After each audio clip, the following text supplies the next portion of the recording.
Morgan, you're out of here. What the fuck are you talking about? You don't have the right temperament for the trade. You asshole! What am I supposed to do? There's always barber college.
Move over and let me pass before they have to be pulling these hush puppies out your motherfucking ass. What is going on, everybody? Great intro, Brad. What's up? Oh yeah. Man, we have got a fucking stellar cast here tonight, man. A bunch of great guys. We don't really go around and introduce everybody, but y'all got something you want to promote, y'all go right ahead. We're gonna jump into it pretty quick after we go through the chat here. You guys got anything big coming up y'all want to promote? I know tomorrow, me and Hard Copy Blues, we have our second episode of Vin versus Vin, and that's going to be our top 5 home invasion films. So that's going to be going on tomorrow, 6 o'clock Pacific time. So that's going to be cool. So yeah. Is that on your channel? That's going to be on his channel. With what you guys, I didn't know that you can multi-stream things. So, well, you guys are going to have to teach us how to do that so we can simultaneously have that playing on both of our channels from now on. Yeah, cool. Yeah, man. Yeah. You can do that for sure. So, Coco and I are going to be talking about what we watched from the January haul pretty much, and showing off what we got for the February haul soon this week. So we're going to be doing that. And we're six subscribers away from 800 subscribers. So I'm looking forward to our next. That's awesome, man. 10 people in the chat. Come on. Yep. Just need 6. Yeah, we can make it happen. Monday, WTF stream comes back with the Beyond. That's going to be me, Gizmo, Anthony, Dirk, Alan. We're going to do the Beyond on Monday. Maybe Alan, depending on if he has time. But that's my favorite. I know Alan's got you got that Screen Factory thing coming up next week, right? Yeah, next Sunday. I don't know the time yet, but next Sunday, everyone on Dipit's channel, I'm going to be doing year 6 of I'm going through all the Screen Factory titles from year 6, which is pretty much 2018.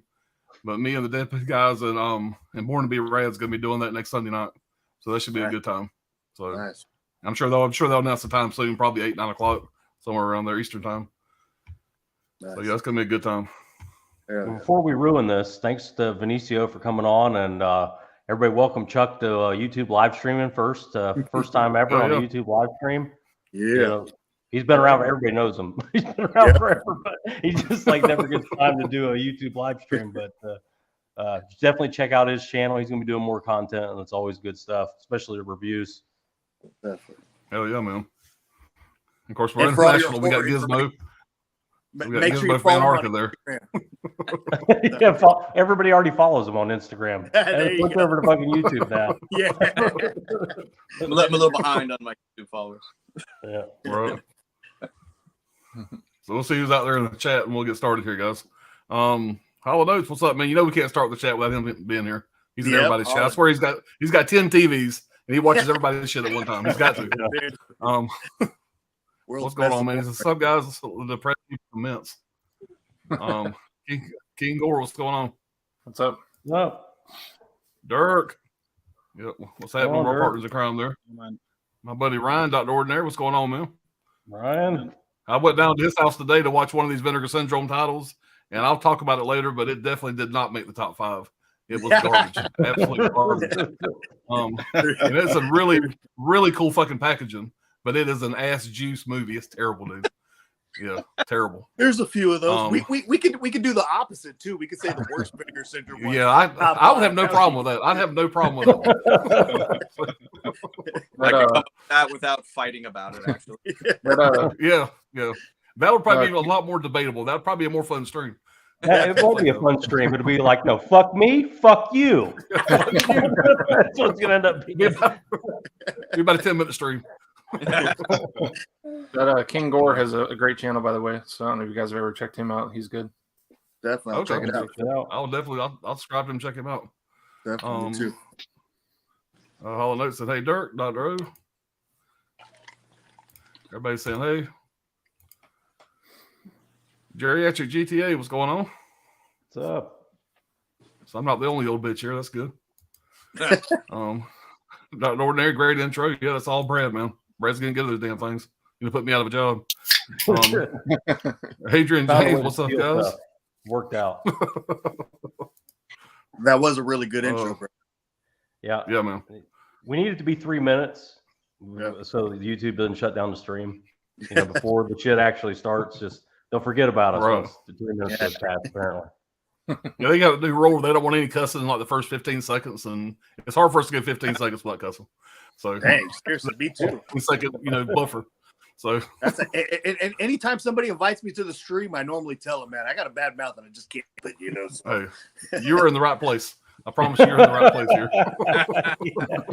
Yeah. All right. Dirk said, ready for the stream, you sick motherfuckers. That's a compliment from where I'm from.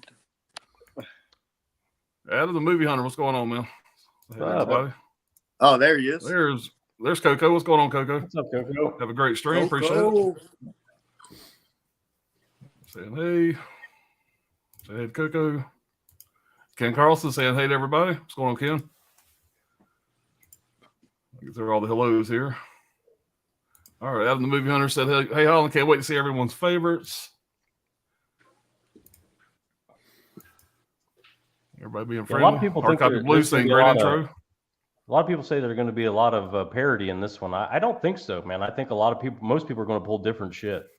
They got a lot of titles. I think so. And I think very so. Strange stuff. I think there's going to be a lot of different stuff pulled. Yeah.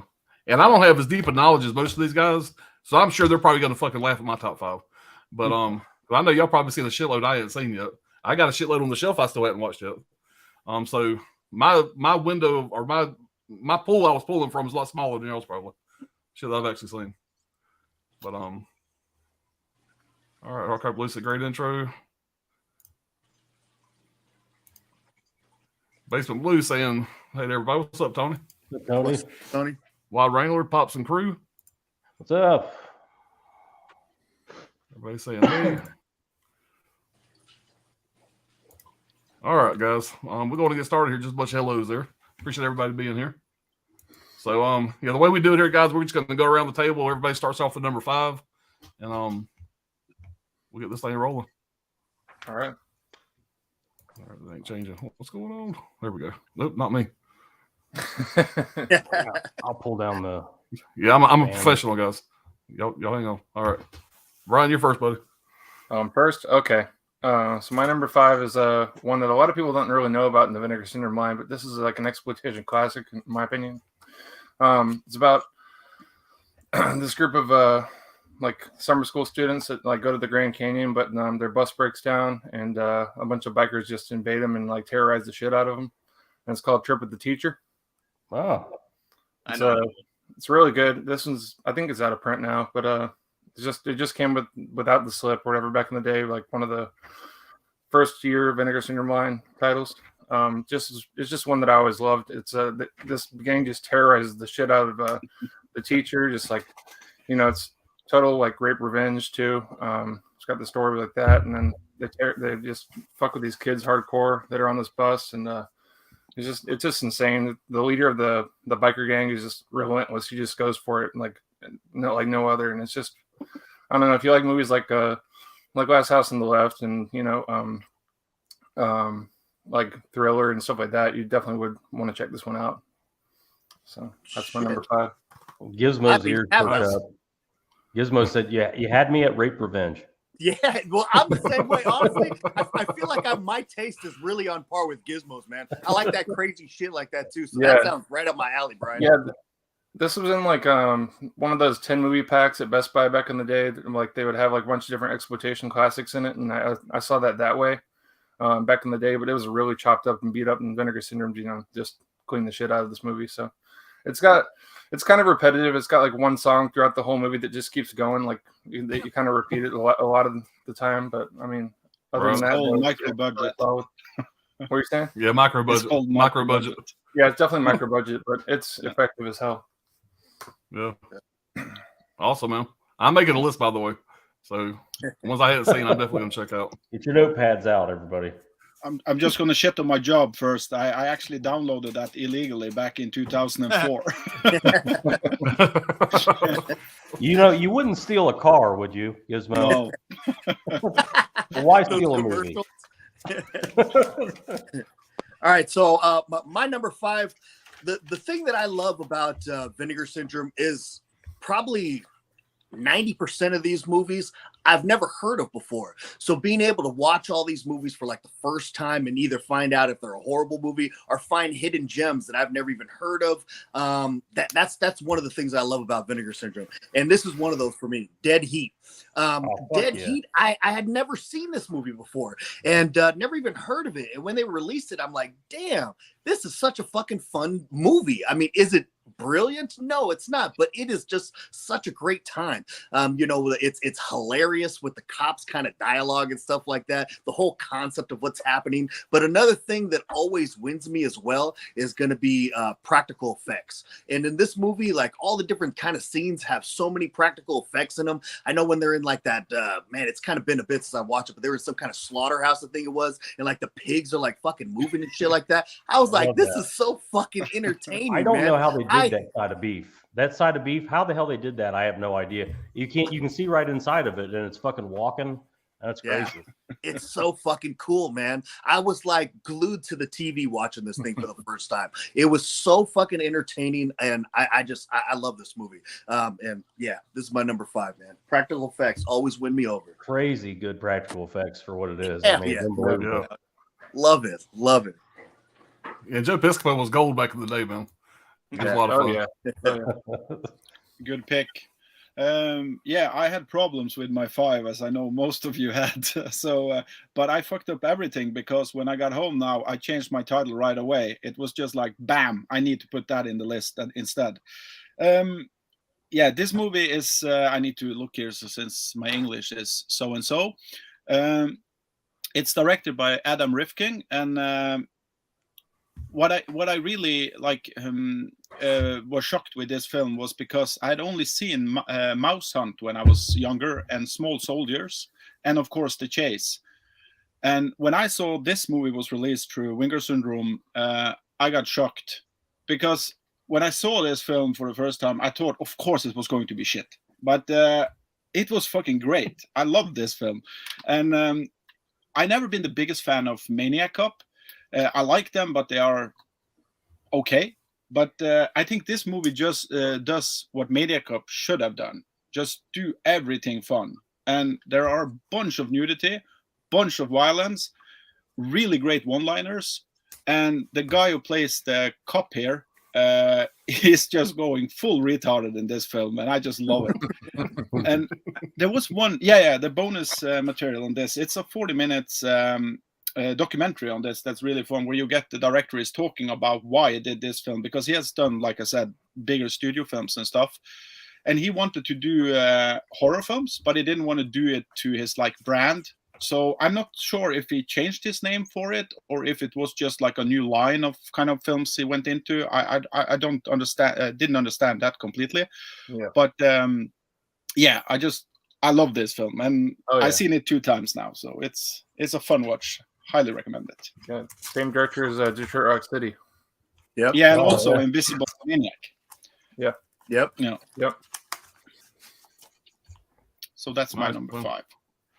I wrote it down. I hadn't seen it. Chuck's next. Oh, Okay. live TV.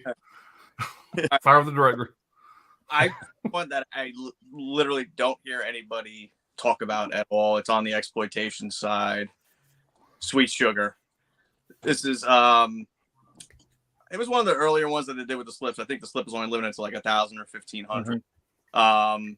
Phyllis Davis stars in this. She's set up for drug possession, sent to an South American jungle to cut cane because she wouldn't have sex with the head bucking cop, which I don't blame her. But she gets sent down there, and it is full on chaos. There's women in prison film. There's boobs. There's blood. There's a male side and a women's side, and they're going after the guards. The guards are going after them, and it's just such a trip, such a good time. And nobody talks about this one. And this one you have to see. It's great. That sounds really interesting. Definitely. Yeah. I don't think I do. I have that one. I don't have Yeah, that. prison film zone. This is what it is Yeah. without the flip, if that helps at all. You get a bunch of guys just looking at the shelves going, what the fuck, dude? Nobody talks about it. No, That's what I'm doing. I'm checking out the shelves he's talking. How do I not have that? There was that title, and Red Mob came out at the same time, I think. Yep. And, I remember that. Yeah. It was before my WS time. Yeah,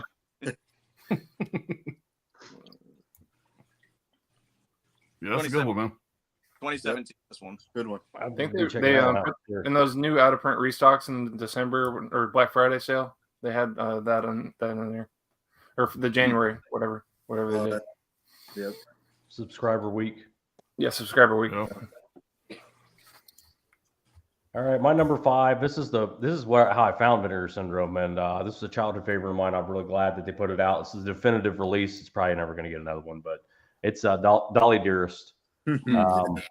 This is a really underrated, murder doll. If you're looking for a Mexican murder doll, movie where the family moving to Mexico and Mayan souls, fucking, you're not going to find a better movie with that title, with that subject matter. But 1991, directed by Maria Elise.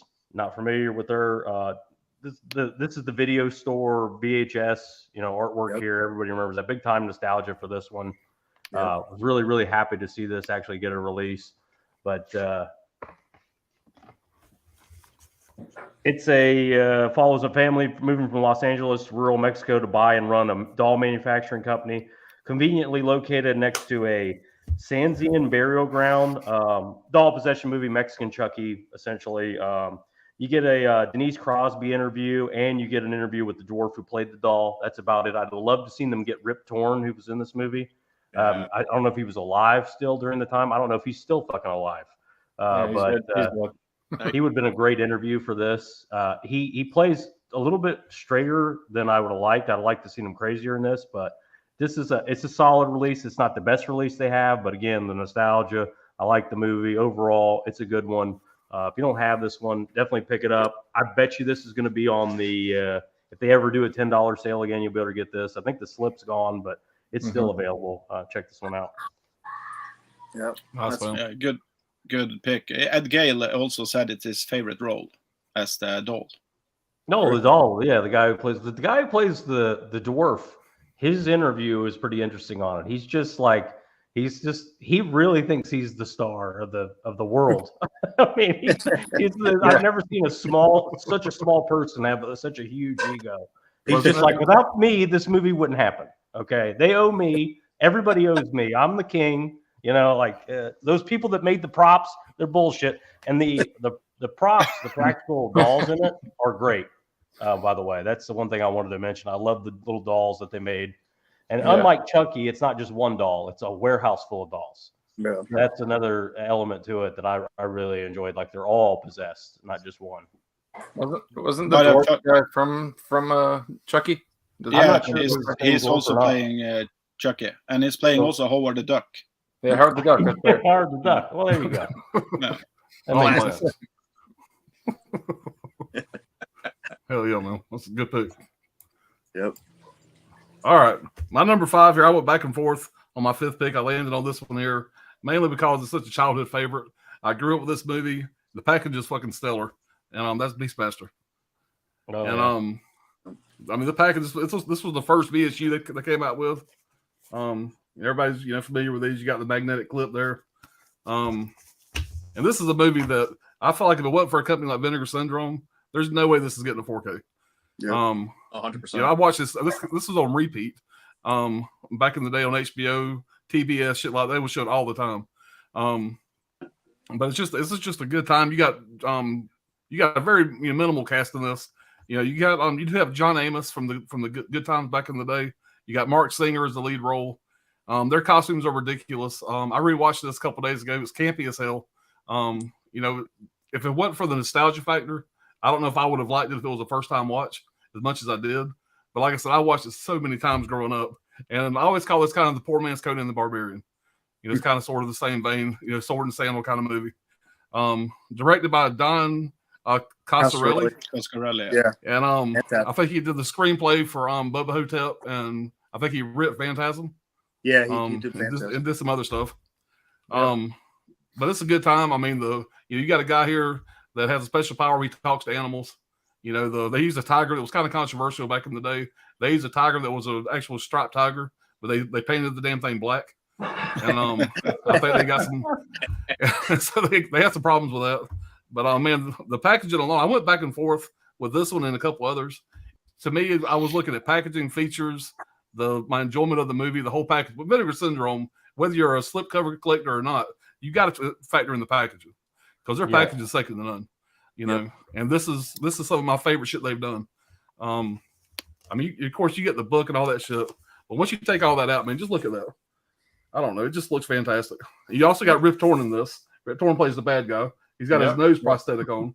He looks fucking ridiculous, but I love Rip Torn, and he's great in this. But yeah, that's my number 5, mainly for nostalgia. Still holds up for me though. So Definitely. Yeah. But yeah. And I'm kind of pissed because there's another movie I wanted to put here at number 5.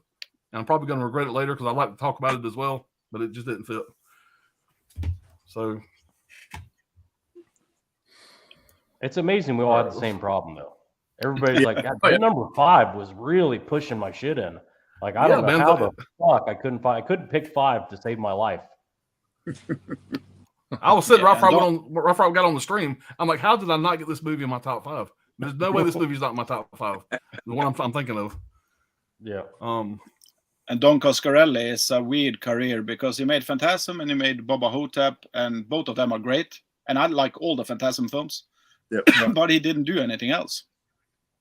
So he had done that Johnny Dies in the end, or what you call it, like later in his career. Yeah. But he should have done tons of films. Mm-hmm. Yeah.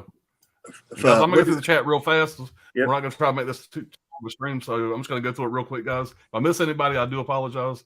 I'm always good about trying to read everybody's chat, but we've only got Chuck for you know, another maybe an hour before he goes down.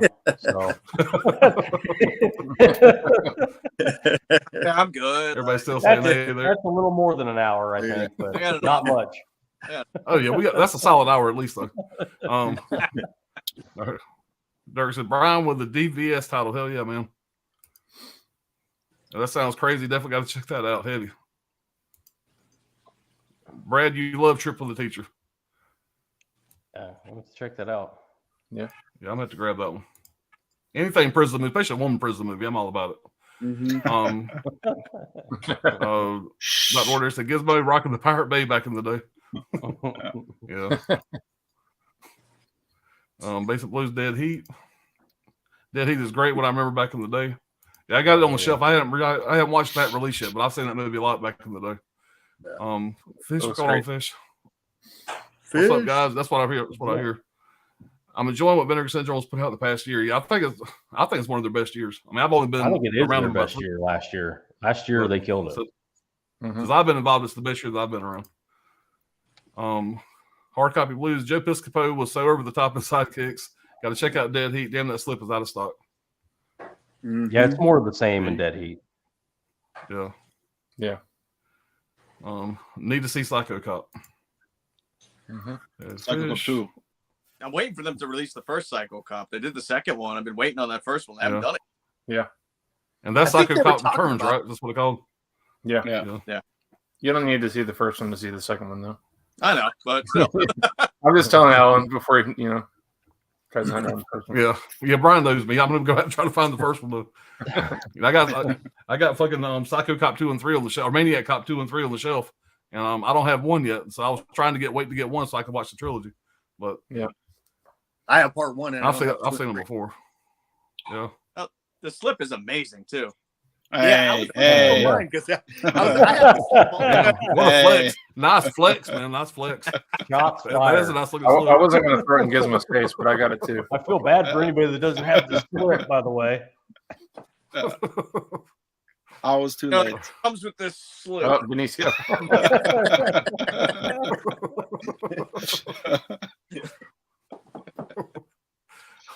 I regret I picked that film.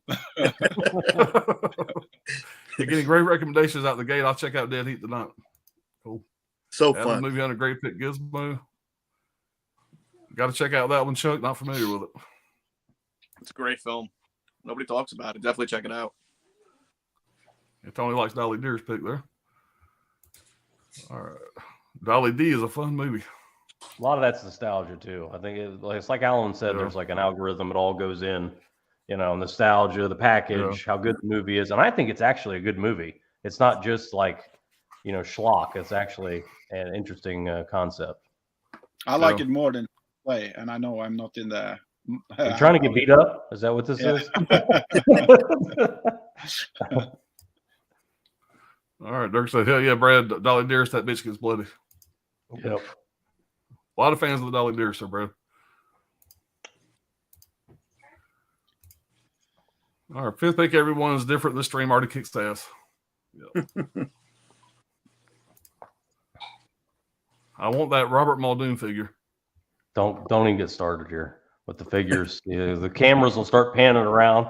Hey, check this one out. Gore will pull out his fucking Cannibal Holocaust figure. That thing is so sick. That everybody wants. Yeah, I'm so jealous of that thing. Fucking Gizmo pull out his goddamn egg from Alien. There is only one figure, and that's Lucio full shit. Hell yeah. I'll go get my Blade replica from Full Moon. Tony giving Coco some love. They're saying she did a good job hosting her first live stream. Yes, she did. That was a good time. It's only limited editions, right? You have on top there. Yeah, there's some limited stuff, some box sets when I don't fit on the shelf, and just a couple things. Like I do have a Cannibal Holocaust up there, The Walking Dead season 2 zombie head up there. I really don't have many things like that because it's just not stuff I collect. Okay, let's just change the stream now. We talk about busts. Don't get him started with the busts. His whole house is full of those fucking things. I don't even know where he sleeps. There you go. Nice.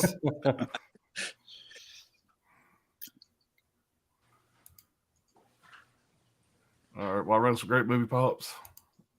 Fucking right out, Beastmaster, childhood favorite for me as well. Yeah, some people said back in the day that they played Beastmaster so much that HBO stood for, hey, Beastmaster's on. That's what everybody said HBO stood for. They played that bitch on repeat, man. I mean, it was on every single day. Oh my god. I forgot about Adrian James says, hey to Coco. Hey, Holland and Coco. All right. Hardcopy Blue says, still need to watch Beastmaster. I got it late on eBay for too much money. Won all the VSUs. Yeah, those VSUs are nice, man. I'm looking forward to see what else they put out. I think it's the Beastmaster they fucked up the color on. I didn't know because I hadn't seen it before, but I heard people saying the whole movie looks like too red or something. I don't know. I thought it looked good. There's a disclaimer when you first start watching it that basically says it's from the 35 millimeter original. Some parts were so fucked up they couldn't really fix it. And what I was reading at some point, they lost the original. That they thought the original got completely lost, but the house got sold that the original was stored in. And so the director or whoever was putting out, like feelers saying, help us find the original. And so I don't know if they ever found it when they did this restore, but yeah, that was done. It wasn't bad. I didn't notice it being bad at all when I watched it. I mean, it was fine. Yeah, it looked good for me also. It was. I mean, last time I watched it was probably on VHS. So it was an upgrade regardless when I seen it last. So and the VSUs are must buys. Chatty Bobby, what's going on, Chatty Bobby? Salute to you, fellas. Appreciate you being here. I've been watching him for a long time, man. It's cool he's here. Fish says, I need that title myself. Everybody saying hey again. Me and Chatty used to stream together. Oh, yeah? It's like a pretty cool guy. Hardcopy Blue says, Tony, the VSU releases are second to none packaging wise. Yeah, they're my favorite. Probably from any label. They're probably my favorite. Oh.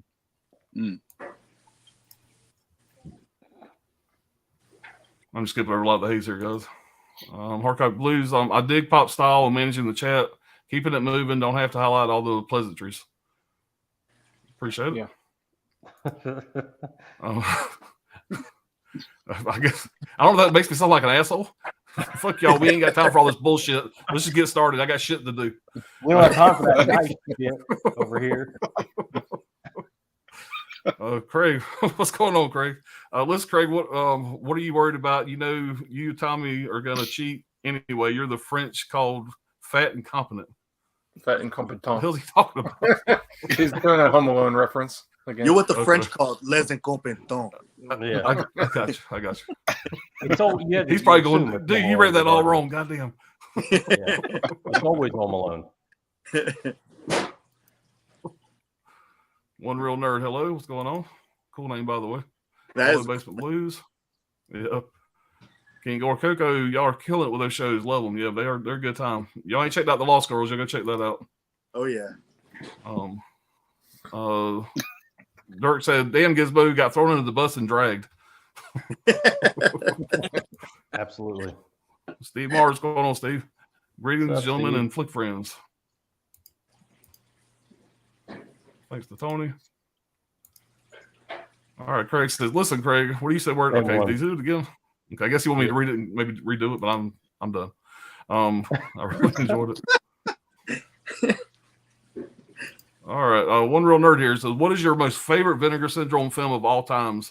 But don't say Beastmaster because the HD color was horrible, oversaturated color. Yeah, well, that's what we're doing here. We're gonna get the number one here in a minute. You're about to find out. Are we up to one already? Yeah. +3. Bob says, "Gizmo, Pops, Brad, Brian, Helio, DCO, and Chuck. What a panel. What's going on, Bob?" What's up, Bob? What's up, Bob? Hey to Bob. Craig says, "This stream is so full of fat people, it makes me sick. When I grow up and get fatter, I'm eating alone. Do you hear me? I'm eating alone. I'm eating alone." He's full of Home Alone references. It's always Home Alone. He's every time. He's a Home Alone super freak, dude. He's a Home Alone He's super popping freak. your Reese's I cups love there, Home Craig. Alone too. He makes a pilgrimage to Chicago to the family house every year. And prays in front of the fucking prays in front of the building. That's He funny. just camps out for I'm a couple huge days. Home Alone fan though, man. I love 1 and 2 Home Alone are fucking masterpieces to me. Yeah, no, they're great movies, man. He can't come within 500 yards of Macaulay Culkin. Let's put it that way. What about his brother?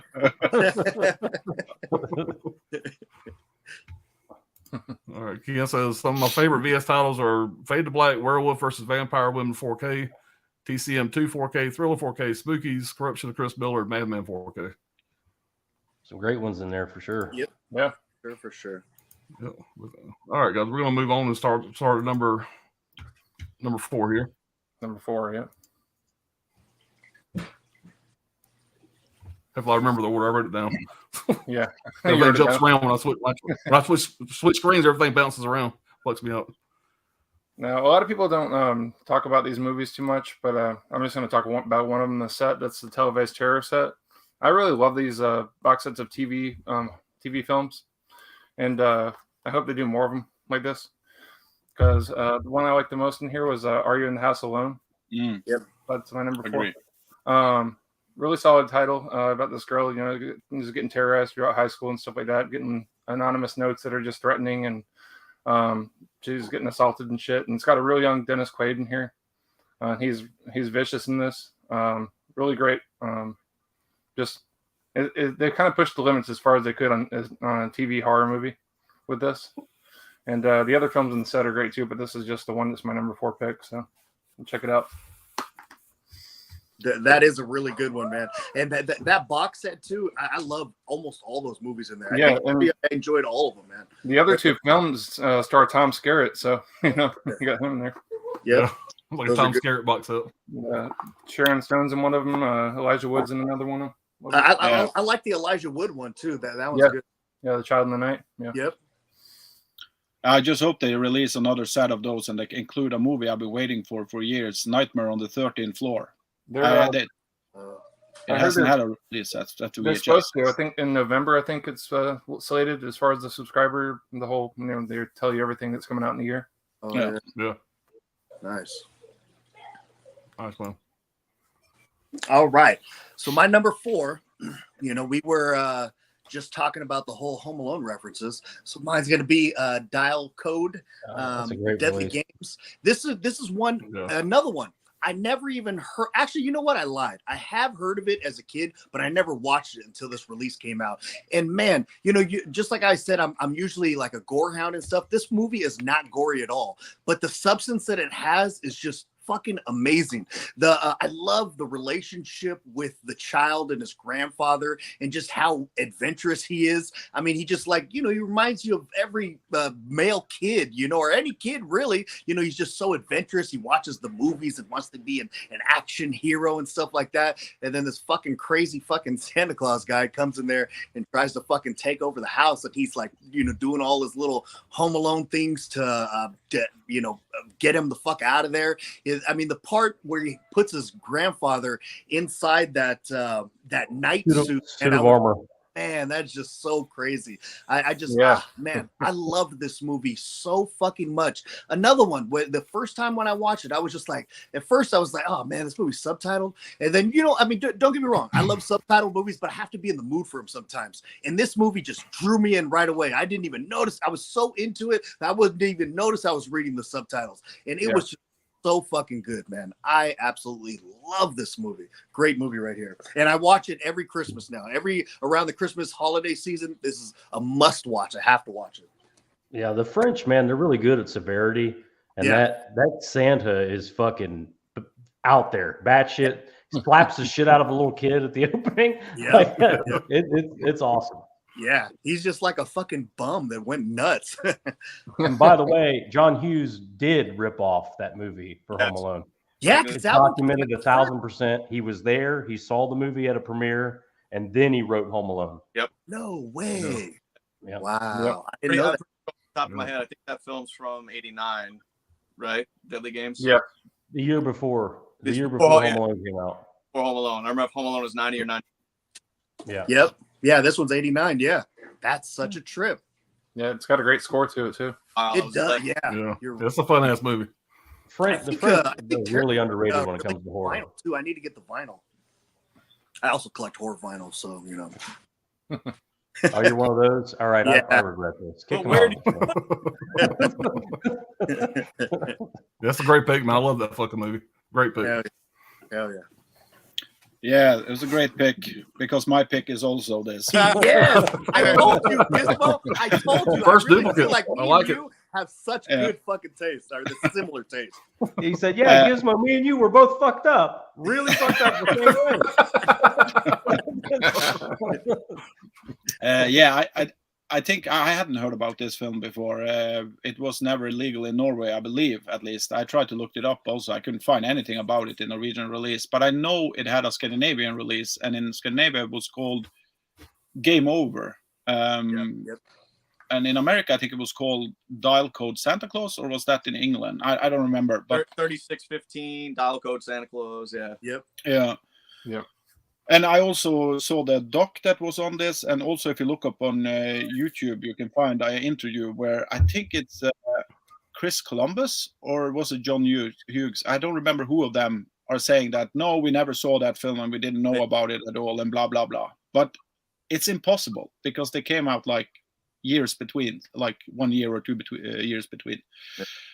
But I do understand the director behind this because he lost tons of money because of the release of Home Alone in America. Then this movie wouldn't, like, they didn't need this film in America after Home Alone had that big blockbuster that it did. And this is a completely different film, though. And what I got out of Santa Claus is that he's some kind of, like you said, bum or something. But I also got some small kind of pedo vibes from him. Because, you know, at the shopping mall, how he looks at the girl, it's so creepy. Yep. He is the scariest Santa up till this day. And sorry to Silent Night, Deadly Night, and all of those films, but up till the day this movie was released, I think he's the most Christmas scary. Blood. Christmas Blood will come after. No, but I do think he's scary as hell, and I'm glad I didn't see this film as a child because I would never fucking. It's always rape with you every time. Like this kid, it's Santa. He has to be not just a murderer. He's got to be a rapist too. He's a Look kid at the raper, too. Look at the film once more and see how he looks at the little girl. It's so creepy. Oh yeah. It's yeah. But what I do love most about this film is the music, the score, and the cinematography. It's so beautiful shot. It makes Home Alone look like a trash film in my book. This is like the French finesse when it comes to their cinema goals, if you like. They have always been ahead of everyone else when it comes to cinematography. So I think you said the most. So, but this is a great, great movie. Everybody should see it at Christmas. I agree. Fucking Craig is just squirming right now. Craig's just like topping. Craig is unsubscribed from everybody right now. I will get so much shit in the comments now. That's awesome, man. First duplicate. So my fourth is not Deadly Games. I do have a different one. One. Slaughterhouse. Oh. Yeah. This one, I think it's 1987.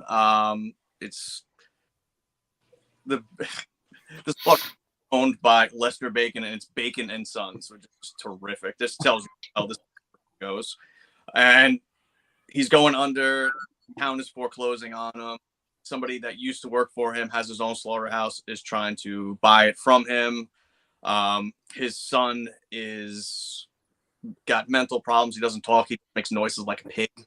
He carries around this gigantic hatchet, and he just starts killing anybody that comes near the slaughterhouse. And his father keeps telling him, no, no, no.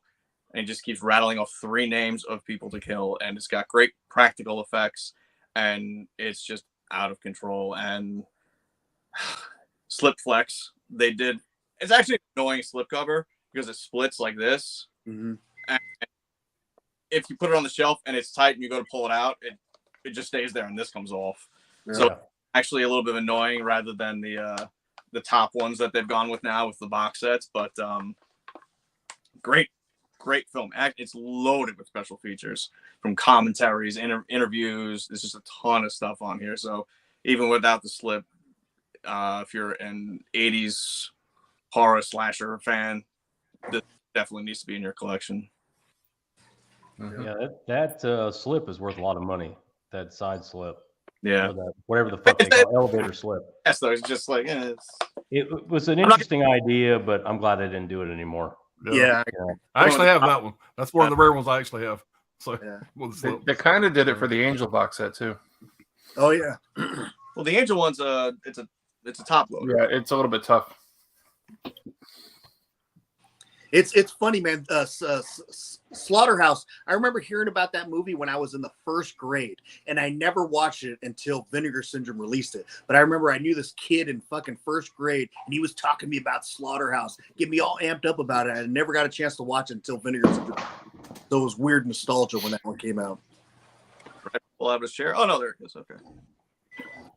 I think 88 films also It's released. not like he that. fell out of his damn chair. That'll raise the value of the stream. Shit, it wasn't me falling out. Hey, that's a win for me. Not yet. Yeah. Cool, man. All right, man. My What you got, number Brad? 4. I think I can't remember who recommended this to me. I think multiple people recommended it to me, and I don't know what that says about me. Probably not anything good, but it was like, oh man, you love rape beast movies, right? 1981, Incubus, man. This is such a sleeper, man, in the Vinegar Syndrome line. Yeah. I didn't get the slip. Yes, I understand. I'm a piece of shit. But I fucking loved this movie, man. When I totally blind, people recommend me shit, and I'm just like, I kind of roll my eyes. I'm like, if you knew what was going on in here, like don't tell me something's dark if it's not dark. And this is fucking dark, and it's awesome. It's directed by John Hugh. He's British. Can't understand a word he's saying. Shot in the surrounding towns of Toronto, Canada. Stanley Meyer's score is excellent in this. He's really a strong in Hollywood. He's done all sorts of movies, but the score is great in it. The movie follows Sam Cordell, played by John Cassavetes, small town medical examiner and surgeon, his 18-year-old like Bambi-looking daughter, and her boyfriend, while a series of brutal, heinous rapes and murders are taking place. Turns out to be an incubus, which is a fucking drooling, sadistic, ravenous, shape-shifting, red semen secreting rape beast. And it's fucking awesome. It's great. I couldn't say enough about this movie. This is one of their best movies, like as a movie goes, like in my opinion. It's also a lot of fun. Really, really underrated, man. It does have some features. I don't remember. You get an interview with the director. You get an interview with some of the special effects guys. The director interview, John Hugh, it's totally useless. You're not going to be able to understand a word he says. And he just kind of rambles on. But anyway, man, this is probably the definitive release it's ever going to get. Really great, really underrated. That cover, if you watch the movie, kind of makes sense, but kind of doesn't.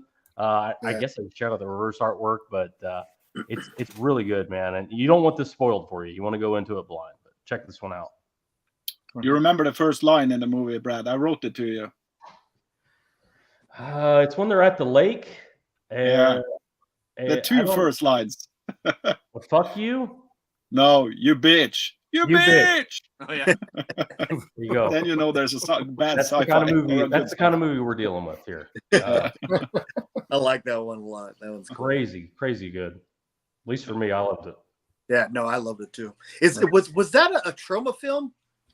Am I tripping? Yeah, It might have been. I'm not sure. it would say right on the back. It says multicom. I don't see. It's not stamped Troma anywhere. Okay. I could Maybe it was distributed to Troma back in the days. Yeah. Okay. They distribute other films also. Yeah. All right. Yeah, Brad, I wrote that down. You mentioned that one before. I still ain't seen it before, so I need to try to grab that one. It's awesome. The rape stuff is tastefully done. So, okay, if you're squeamish, a woman gets ripped right off the fucking toilet and raped. So, I mean, if that bothers you, might not want to check it out. No, I think I'll be all right. I've seen some pretty weird shit. I think it'll be all right. I love John Cassavetes, the medical examiner, and he's just like, this had to be like 20 guys that raped this woman. Look at all this semen. The big pint of fucking red shit. He's like, this isn't blood. This is red semen. We got a serious problem here in town. You better get the National Guard out here. All right, my number 4. When this came out, it's the first I'd ever seen it. It was The Blind Buy. And I was an instant fan. I think I watched it 3 times, like the first 2 weeks it was out. And that's going to be the fabulous release Thriller, A Cruel Picture. Insane Christina Lindbergh, man, she's got some damn gravy on her tater, son. She's good looking as hell in this movie. And there's something about her sweet, innocent face with that eye patch. There's something about it, man. She has just such a cool ass look. Now this one here comes with the 2 different versions of the movie. You get they call her one eye. Some people say they call her brown eye. But this one here is the clean version of the movie. And A Cruel Picture is the one that's got the like the X-rated scenes kind of added into it. And I would recommend watching this one first. And then after you watch this one for one time, then I would just go back to this one. Because the X-rated scenes they throw in are so just off the wall weird. It's not even the stars of the movie. It's some kind of traveling gypsies they hired that do like live sex shows. They hired them just to throw in these scenes because back in the day, wherever this was filmed, Sweden, I think it was, or something like that. Yeah. Those type of films were so popular, the director added them in just to make it more, more sellable. But that has nothing to do with the movie. The best part about this, what everybody talks about, is the eye gouge scene. They use an actual cadaver, a real cadaver, whatever. So if you ever want to know what eyeball looks like when it's punctured, there you go. So that's only in this one here, and the other one in this one here, they actually cut that out. They cut away right before they actually puncture the eyeball. But Quentin Tarantino is a big fan of this. If you look at her look there, you ever seen Kill Bill? Daryl Hannah's character was inspired by this. Quentin Tarantino actually told her to watch this movie to kind of, get her mood for her character in Kill Bill. So a lot of Kill Bill vibes, Daryl Hannah vibes in this. Just a good time. If I could change anything about the movie, it'll be some of the slow motion scenes at the end. I think the slow motion scenes are a little over the top, a little ridiculous. But past that, I love it. The problem you had with this brutal fucking rape movie. That's what you. That was great. I don't great. like the slow motion scenes. The fucking porno stuff. You wouldn't change that either. No, I don't like when. All that was great. All that was great. The first time I watched it, I was like, "What the fuck?" I mean, it just cuts to it, man. It don't play around. Out of nowhere. It's just hairy assholes slamming together. It's zoomed in too. You're getting right. Oh yeah. And Gizmo's just like, there's Scandinavia for you. And there's this random ass hair, pubic hair, in the corner of the screen that just kind of stays there for a while. Yeah. You almost don't notice it after a while, but it stays there. But I mean, I just love this movie. I love the packaging. You got the nice hard box. I mean, it's just fantastic. So that's my number 4. That release sold out in 2 days, something like that. Oh man, it is that long. Quick. I think it was 12,000 they had of that or something. Yeah, I don't know. Well, the limited edition was 5,000 for that pink box, and then another however many of the standard. They still sell for about what they went for on eBay right now. So yeah. All right, we'll go through the chat here real quick. Yeah, we had some asshat in the chat, whatever. I blocked his ass, but he was saying grown men buying movies, yada, yada, yada, go have sex, exercise, do something different. I blocked his ass. I just got back from the gym a little bit ago. You can have more than one hobby. What the fuck? Run into me at a convention. Run into me at a convention and talk all that shit. For real. Yeah. Why the fuck are you wasting your time in our fucking chat? Fucking haters. But come to Norway. I will show you my pet. Who's the bigger? Oh, I love that slip, dude. That's awesome. That's a cool slip. I love the back of it, man. Look at the back too. It's so it looks really nice. Really cool, man. Vinicia, do you have the miniature one? I got the mini one. No, I didn't. I didn't. Yeah. I think I have that still. They came out with like 2 other ones at the same time. Yeah, Orgies of the Dead and the Uninvited. I had no idea how they were. I was like, I'm drunk. I'll just buy them and see what the fuck they are. That was me last night at the Arrow sale. And you can see by his collection from behind, he's drunk a lot. No, I can't argue.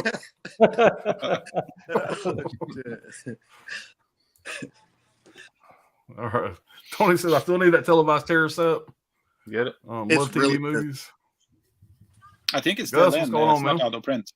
Mm-hmm. Gus and head everybody. All right, Waffles, what's going on, man? What's up, man? Captain Captain Whore. Whore. Yeah, man. What's going on, everyone? Vinicia, what's up, my G?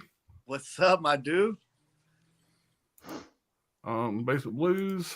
Hey, love Nightmare on 13th Floor. Yeah. Yeah, I saw. I Cool want title. that Never movie. seen it before. Never heard of it. It's great.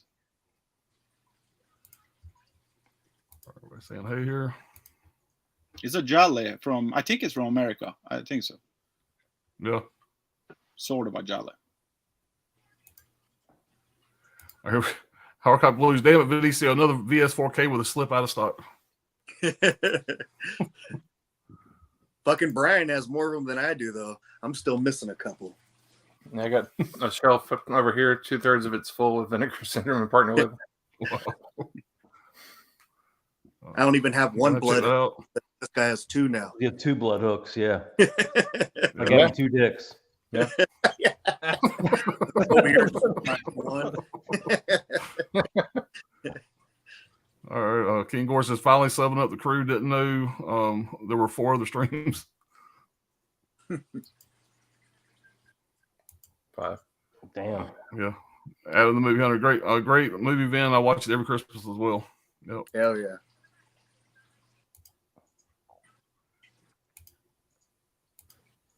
All right. Some of the other favorites is Deadly Games 4K, Christmas Evil, Candy Snatchers, Slaughterhouse, and Death Wish 2 4K.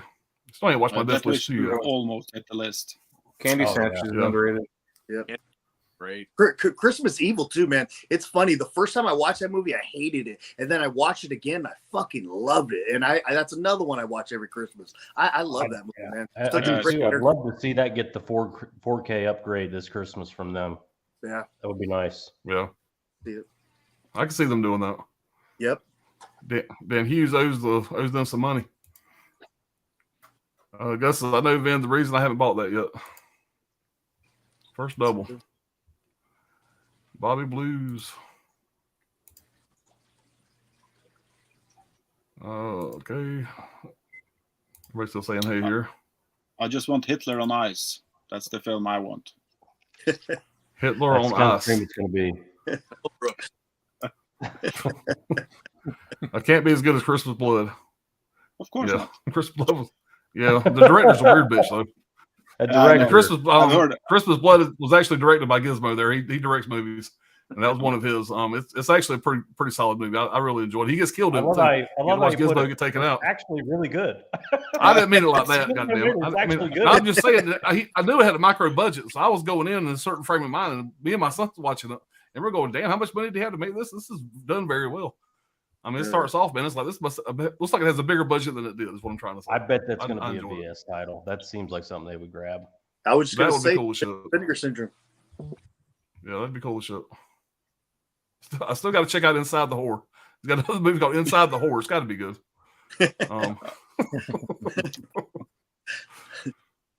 I will never be allowed on your channel again then. Out in the movie hunters, checking out the VS favorites bomb. Close your ears, Craig Williams. Yeah, I'm sure Craig is just squirming on his couch there.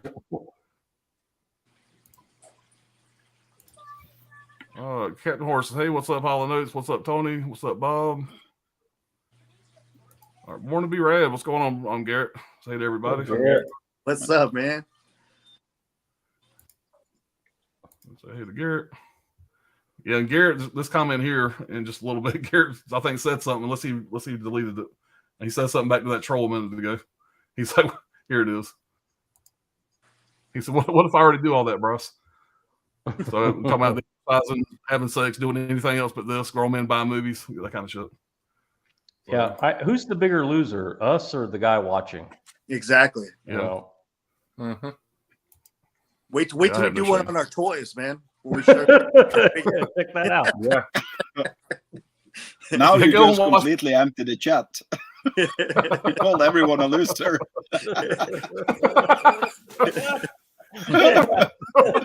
Damn, Brad. I guess you're right. Just that guy. He's just joking. Everybody else He's cool. just joking. Just that one guy. Sorry, I'm trying to get past all these hates, guys. Sorry if I miss anybody here. Mike D hates you. Great name. Yeah, but Angel was a top loader. I told that because I saw the comment. It's a side loader. Oh, I want that box. It is a side loader. Those are actually good films too. The first they are good, really good. Yeah. Is it comedy or what kind of genre? It's like a drama exploitation kind of. Yeah. Yeah, she's a whore or something in high school. Yeah, the first Yeah. one.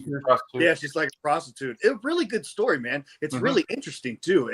I loved it, man. And I'd never heard of it until I bought that box set. It was really good. The second Brad one, had me at whore.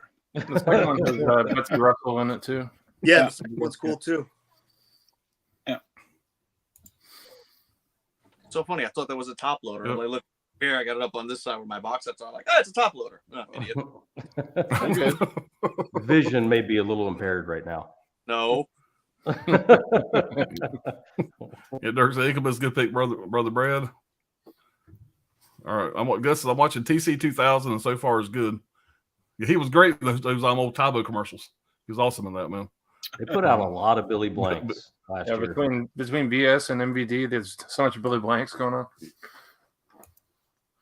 I already read that one. What time's church tomorrow at the 4K tent revival? 7 You never got to get up early to go to church. 7 p.m. the gospel begins. Over the 4K tent revival. He's a chunk to learn the culture. Vinegar Syndrome has great movies. Evie at Vinegar, super cool. Yeah, I don't know her. Yeah. The customer service representative.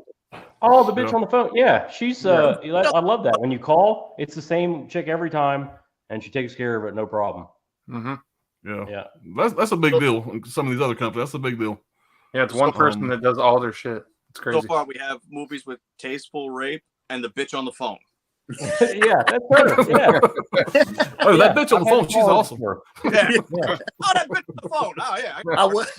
I'm sorry, I meant to say broad. The broad on the phone at dinner. Broad. She's not a bitch. Yeah. Cat and Horse says, hell yeah, so happy I'm like an hour away from the archive. And my son, my oldest son's married and moved out to Denver. I live in Florida. He lives out there in Denver, whatever. And so he's not far away from the archive they just opened out there. So I'm gonna have to work with him and get him to send me some shit out there. The next time we visit, we're definitely gonna check that one out. That's awesome.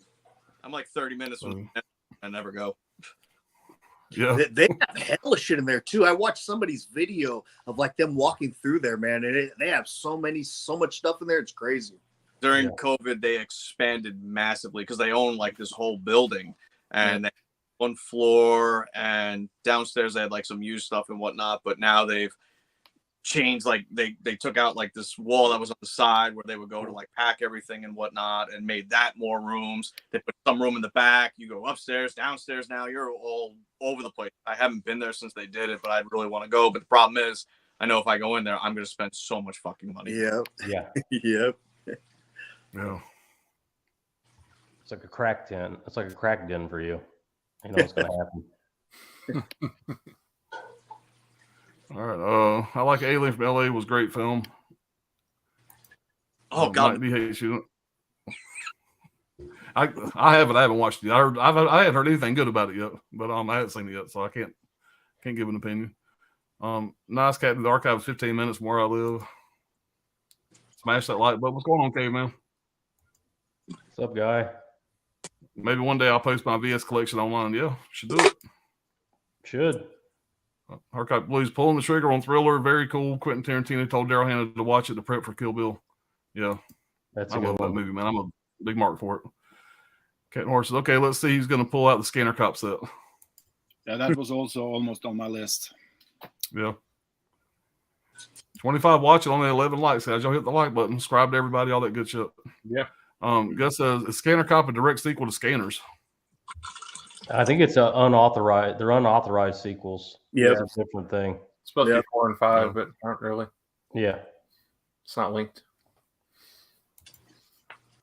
All right. One Real Nerd says, my Chauffeur was one of my favorite films, but the transfer was not the best. I have the DVD version and the VS version Blu-ray. I wish they would have done a better job. It's sometimes hit or miss. That's more of a regular title for them. It's like an 80s comedy. Yeah, it's got the chick from Valley Girl in it, right? What's her name? Valley Girl, yeah. And sometimes the materials are only so good. You know, you can only make the thing. Yeah, they can't do much. Man. Some of these movies are pretty fucking old. You know, yeah. I mean, and they don't only work what they can do what they can. Miss on some titles. Shit, it is a side loader, huh? Yeah. Don't question Brian on VS Collection. He knows when it's a side loader. Yeah. Don't try to correct Brian on VS shit. He doesn't. He couldn't tell you wrong if he wanted to. It's a cyborg, not a person. So it's just Dude, what we said they're doing the stream. We started doing a stream, and I'll say something. I need to get that, and Brian's like, "Dude, you already got it." Brian knows what I got better than he knows what I got better than I do. And you haven't even done and you haven't even done like a full collection video or anything like that.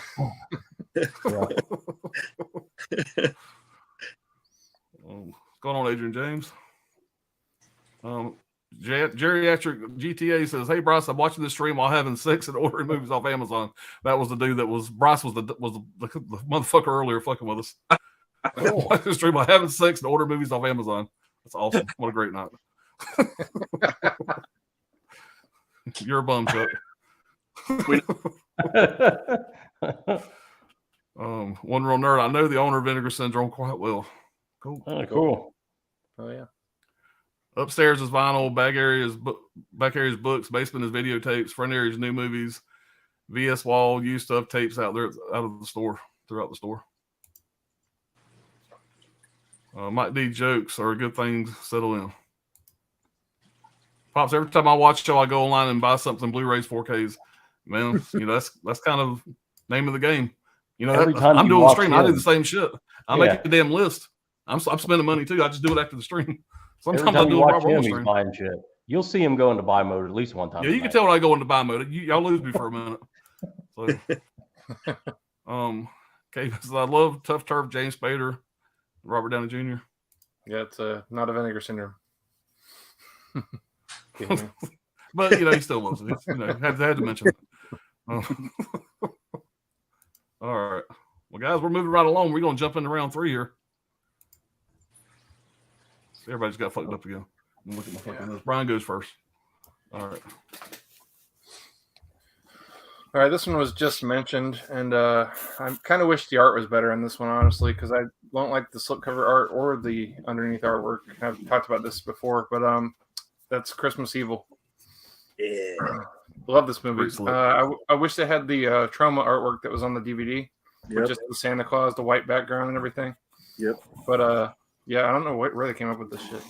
But yeah, just like an all-time Christmas classic now, in my opinion. I just love seeing the portrayal of the main, what's his name, Harvey or Harry? Yeah, Harry. How he just turns from from being the little kid and seeing the crazy shit that he saw as a kid, and just growing up and working at the toy store, and then until he like snaps finally, and just kind of goes AWOL, and it's just, I don't know. I just like these kind of portrayals of people just turning psycho and just their downward spiral in their lives and stuff like that. So, and then the ending's batshit crazy too, with the van flying in front of the Yeah, so nuts. Yeah, I love the ending too. But that scene, whenever everybody's coming out of the church and he's stabbing the person in the eyeball and stuff like that, that's just an amazing scene in my opinion. And yeah, and you also have in one of the scenes in this movie, you have the mom from Home Improvement in here, in like a real quick scene. You'll blink and you'll miss her, but she's in there. It's kind of funny. Oh yeah. My favorite scene is when the dude's in the van in the driveway and he just sucker punches the guy. You see his arm come out and just punch him before he pulls off. It's my favorite scene. That movie's got all kinds of charms, the unraveling mind story, but I love the touch with the townspeople chasing him with torches. Mm-hmm. Yeah. That's great. That's a good one, man. Evil dies tonight. All right, Cholo, what you got number 3, buddy? So my number 3, this film, thinking about this film makes me think that I feel like Evil Dead is probably the most ripped off movie ever. I could think of literally 10 Evil Dead ripoffs right off the bat, and Demon Wind is one of the Evil Dead ripoffs. Damn, that slip, and man. I love this. This movie is such a blast. They really maximize on all the gore effects, and I'm a gore hound, the practical effects. And yes, it's kind of fucking silly, the whole concept. It's not a masterpiece of a movie, but it's entertaining, man. And that's what a lot of these movies are, is just amazing entertainment value. And I'm fully entertained with this. And it just has so many like nods to Evil Dead, like I said, like so many other movies do. I've been watching recently. I'm just like, damn, they must have been a huge fan of fucking Evil Dead, because I watched Mosquito the other day, and I'm like, damn, Mosquito, they so many nods to Evil Dead, it's unbelievable. But this movie is so much fun. It is just a blast. It's cheesy, it's bloody, has good effects. It's just right up my alley. And this slipcover is just so fucking awesome. I love this slipcover so much. And I feel blessed to have it. So yeah, it's awesome. The spinning back kick, knocking the zombie's head off. Yeah, it's so much fun, man. Action packed. So bad, but It's like the doors in the middle of nowhere, and they walk in like a full ass house. It's so random, man. The movie's so random. It's not as random as Spookies, but it's pretty fucking like it's almost right there, like with its randomness. Yeah, nothing says random. That fucking that fucking slip is gorgeous, man. Yeah, yeah, it's a good pick. My movie is from 1987, and the director's name was Arthur Sederman, I think you say it. It's impossible actually to tell the story of this film, because if I tell more than what I'm just saying now, I'm going to ruin the experience for you if you haven't seen it. But I can say this much. The story is about a woman in a cabin who suddenly gets a man on the door asking to borrow her phone. That's everything you need to know about this film. But the movie, the reason why I like this film so much is because the script is so tight.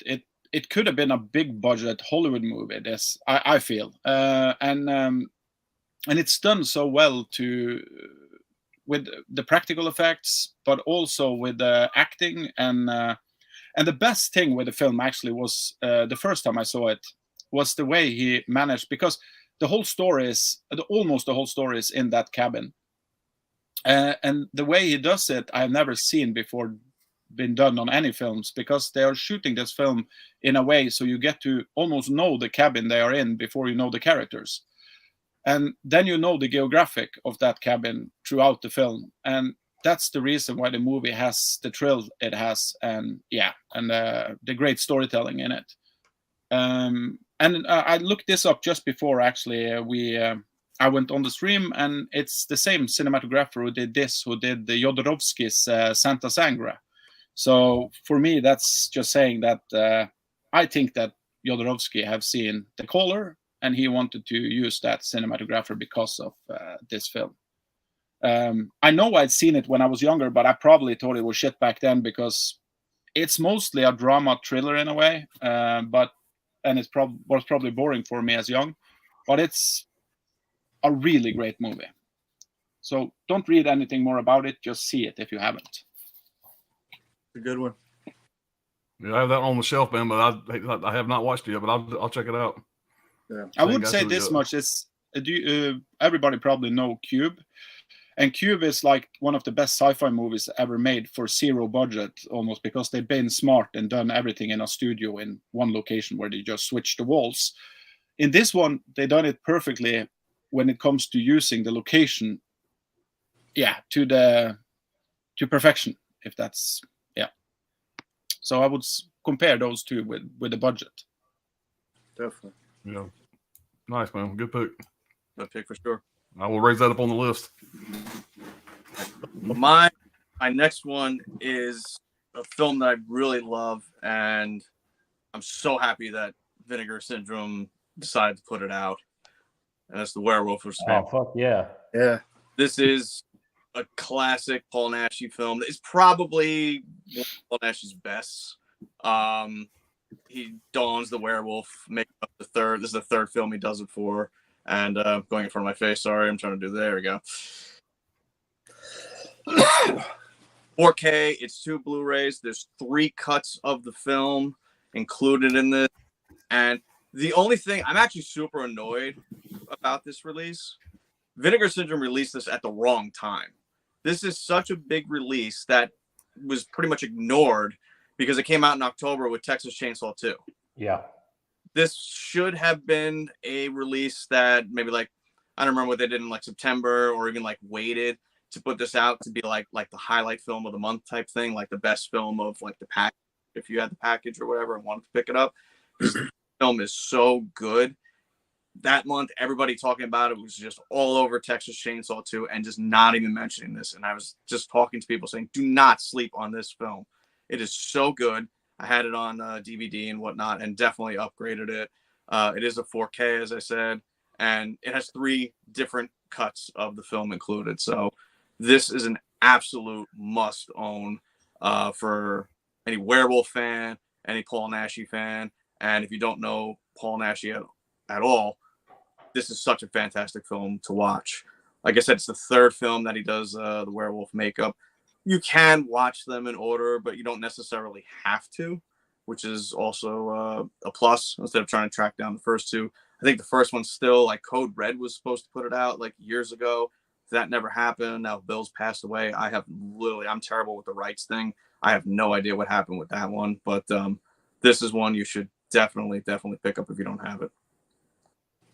Yeah, I remember we were both geeking out big time when that fucking was coming out.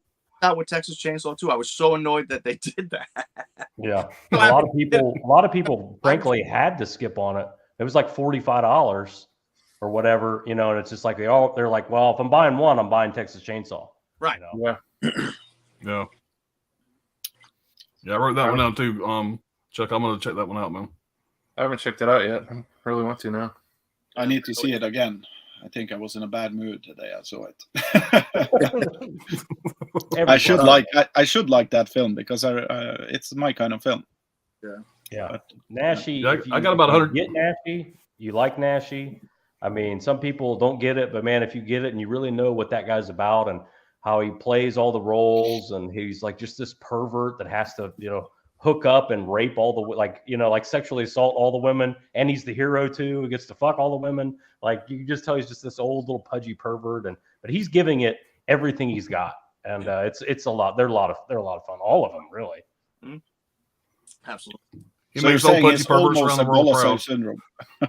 Basically, Gizmo before his time. You ever watch Gizmo's movies? All the women are just beautiful in Gizmo's movies. I wonder how that happened. You know. There's not one unattractive woman in this movie. They're all great looking. Wonder how they're all chained up in his basement right now. Every one of them. Yeah. He's got their spots on the wall behind him. They will be part of a stream one day, I promise.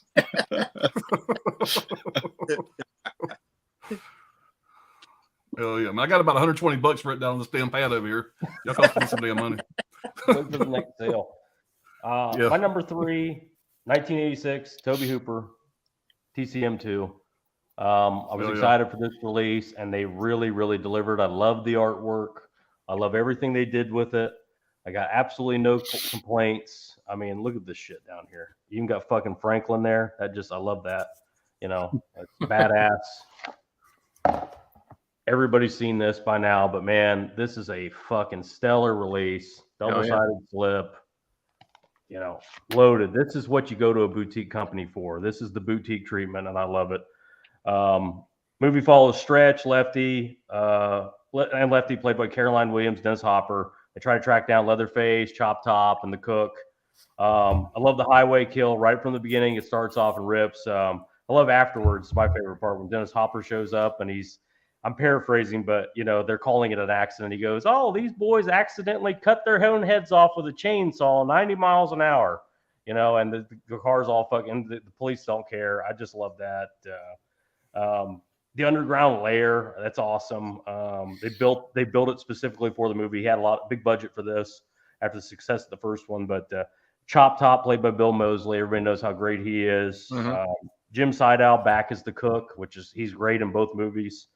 I love when Chop Top kills the DJ with the hammer, and it takes like 10 minutes. He's got the world's smallest fucking hammer, and he's just hitting them 100 fucking times. And like, you're watching the movie, will you just stop hitting him? It's enough already. And he just, every time he moves, he hits him again with the hammer. It's crazy. But the DJ, that character, he's always spitting. And you notice that early on, he's like spitting constantly, you know, and it's annoying. And then eventually gets his face ripped off and he's still spitting. I've always loved that touch. He's without a face even, he's still spitting all over the place. You know, of course, you know, there's lots of crazy stuff. And I love seeing Franklin's corpse, the reveal of Franklin's corpse with Dennis Hopper. That just warms my bones to see Franklin dead. I hated that character so much. But it's fucking great, man. This release is insanely loaded. I mean, anything you want, it's here. They got new stuff. They got old stuff. There's a really good featurette in here about the lair. They go into that what it was like working down there, how fucking hot, miserable it was, and how all the crazy shit they put all over the walls. Anyway, man, I'm not gonna gush and gush. Everybody got this release. Fucking dig into the special features on this. That's what the main thing I would tell you, man. Look at all this. Look at all this shit. The special features are it's worth the release alone. All the shit that they got, new interviews and all the stuff. Anyway, man, this is a stellar release. Gotta have it. Gotta have this in your collection. The effects at the end, man, when they're down in that lair are so fucking awesome, man. Yeah. It's so fun down there. Everything that you see, there's so much to look at. And then that scene at the beginning too, where he chainsaws those fucking two kids, man, the lighting and the coloring looks so fucking awesome. I love that shit. And I also went and grabbed this real quick so I could show this off. But I have this Bill Moseley chop top fucking signature thing from him right here. Oh yeah. Wanted to show that off right there. Well, that's cool. Yeah, he's more memorable. You notice I didn't mention the actor who plays Leatherface because Chop Top Bill Moseley is really the star. He does so much more. He's so much more memorable than the Leatherface character. Yeah, big time. Yeah, man. I had a feeling that was going to pop up somewhere. Such a great release. Yep. All right. My number 3. First time I seen this was on the Disney Channel because it's such a family film. And that is the fucking Ebola syndrome. Oh yeah. If this right here, when I first seen it, I'd never heard of it before. I grabbed it as a category 3. I wasn't familiar with category 3s until I watched this. I've watched some other category 3s so far, the Untold Story, stuff like that. Still my favorite category 3 that I've seen. I haven't seen a lot of them. This is the best one I've seen. This right here, the first 5 minutes of this movie, you know what you're in for. First 5 minutes of this movie, you get one of the greatest, funniest fucking love scenes ever. After that, you have a girl pissing on somebody. And we're talking about taking a long piss on him. You get a guy that gets his boss and crushes it to a chair. And then this dude tries to set a little girl on fire. And this is like the opening fucking shot. And it's like, what in the hell is this? And I am just glued to the fucking screen. And this guy here, Anthony Wong, if you watch some of the special features, it's hard to believe he's actually a pretty normal guy. You know, he's actually pretty reserved. You know, he was uncomfortable doing all this, but in the movie, you're like, this guy is a fucking slime ball. You watch this movie, you immediately got to take a shower. This guy here does some rancid shit in this movie. If you're easily offended, skip this one. Don't watch it. Basically, this guy gets the Ebola virus. And the way he gets the Ebola virus, I'm not even going to mention it on here because I'm too ashamed. But let's just say that this shot here, I didn't notice just right now. I was looking down on the back of the fucking slipcover. That shot, Brad, you know what I'm talking about. That shot there, this guy makes his special recipe chicken or beef or pork or whatever the fuck it was. I'm not even going to say it here because I'm too embarrassed. But this guy basically put something in his meat. If you ever watch it, you're going to question going to a restaurant ever again. It's just disturbing, man. This guy is a fucking slime ball. It's got throughout the whole movie, I think at least 2 times, there's some of the funniest sex scenes. There's a sex scene with his boss, whatever. It reminds me of fucking Bolo, the martial artist Bolo. It looks like him having sex. Yeah. It's hilarious. It's worth watching just for the sex scenes. But this movie's fucking great, man. The basic premise, it's a Chinese restaurant worker wanted for murder in Hong Kong, contracts the Ebola in South Africa, becomes immune to it, and unknowingly spreads the virus there. Then comes back to Hong Kong and continues to infect people with it. And by the end of the movie, just the way he's running around, he knows he's infected. Everybody's scared to death of him. It's just such a unique movie. And I think when I forgot this, I watched it like 3 times with different people because I wanted to show it to people that, you got to see this movie. I watched it like 3 times in the first week. Big fucking fan for this movie. I love it. It almost made my number one, but my number 2 and 3 are fucking, or two and 1 are bangers. If it wasn't for these other 2 movies here, this definitely would have been number 1 for me. Big fan of it. I'll shut up there. Love your description of it. Unique. I love that you have that on, man. That's awesome. Yeah. Man, I'm such a fucking fan of that movie, man. I maybe that makes me a sick bitch. I don't know, but yeah, it is, and you kept showing it to people. Yeah, sick bitch. You got to realize we're all here, though. Okay, so we're all sick bastards together. Yeah. Yeah, he's in another movie called The Untold Story, which is equally as good. I thought it was fantastic as well. But out of the 2, I'm still going to lean towards this one here. And I know that my buddy Brad's a fan of this because he double dipped. He don't double dip very often. I know he just bought the 88 films. Don't pull me into your shit. Wait till the taxi driver comes. All right, let's move on here. Again, sorry if I missed anybody, guys. Drivers, I think. Yeah. Taxi Hunter. Yeah, that artwork on 88 films was fantastic, by the way. Yeah. All right. I think this is about where we left off, guys. Sorry if I missed anybody. L.A. Jules says, I'm a VS noob. I only own From Beyond. Yeah, that's another great release. Good, man. That's what brings new people in. You know, these big titles and bringing people into the line. Like I said the other day, man, if they keep doing that, you're going to bring people in on these big titles, so they're going to go check out some of the other shit, man. I think it's a great move. Get some of these big names like this. Yep. Ben says, I love Christmas Evil. Favorite fact is the main guy is Fiona Apple's dad. I remember that, yeah. Yep. That's cool. Caveman saying hey to Tony. Mike D hates she's laughing. Dirk says good shit. All right, that's Killer Vinicio. Love Demon Win. Hell yeah. 33 watching, only 15 likes. So after Bloodhook, would Demon Win be like the most sought after, most expensive slipcover to track down? Would you say after Jack Frost? Rad. Yeah. Rad is probably Rad. Yeah, Rad.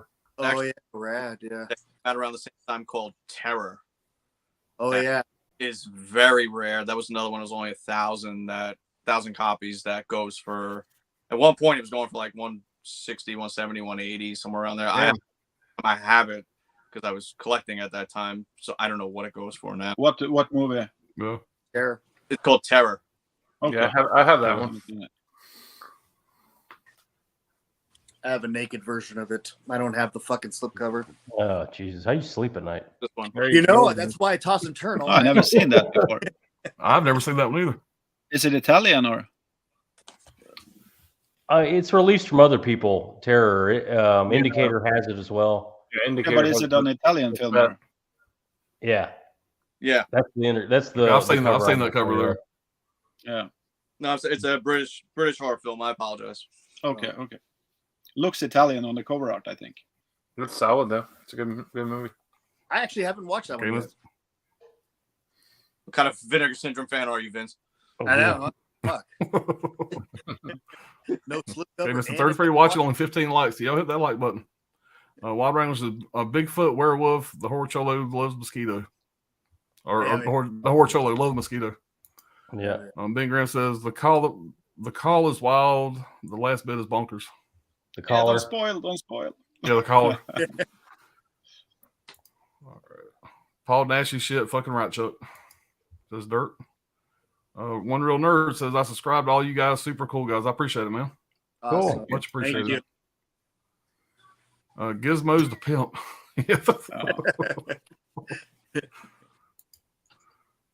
All right. Caveman says, all right, similar premise for The Outfit is a great movie that all filmed in 2 rooms in a tailor store. Some interesting kills. Can't say more because it would ruin it for everyone.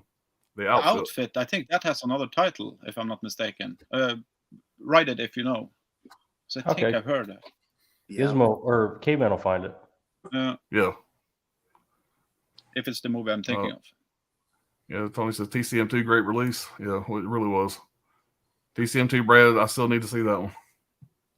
Damn. He means the release. Stretch? I'm sure he's seen the movie. Oh, okay. I'm sure Dirk's probably seen that a few times. Yeah, once or twice. Stretch is my top 5 Final Girls. Everyone throat punch that like button.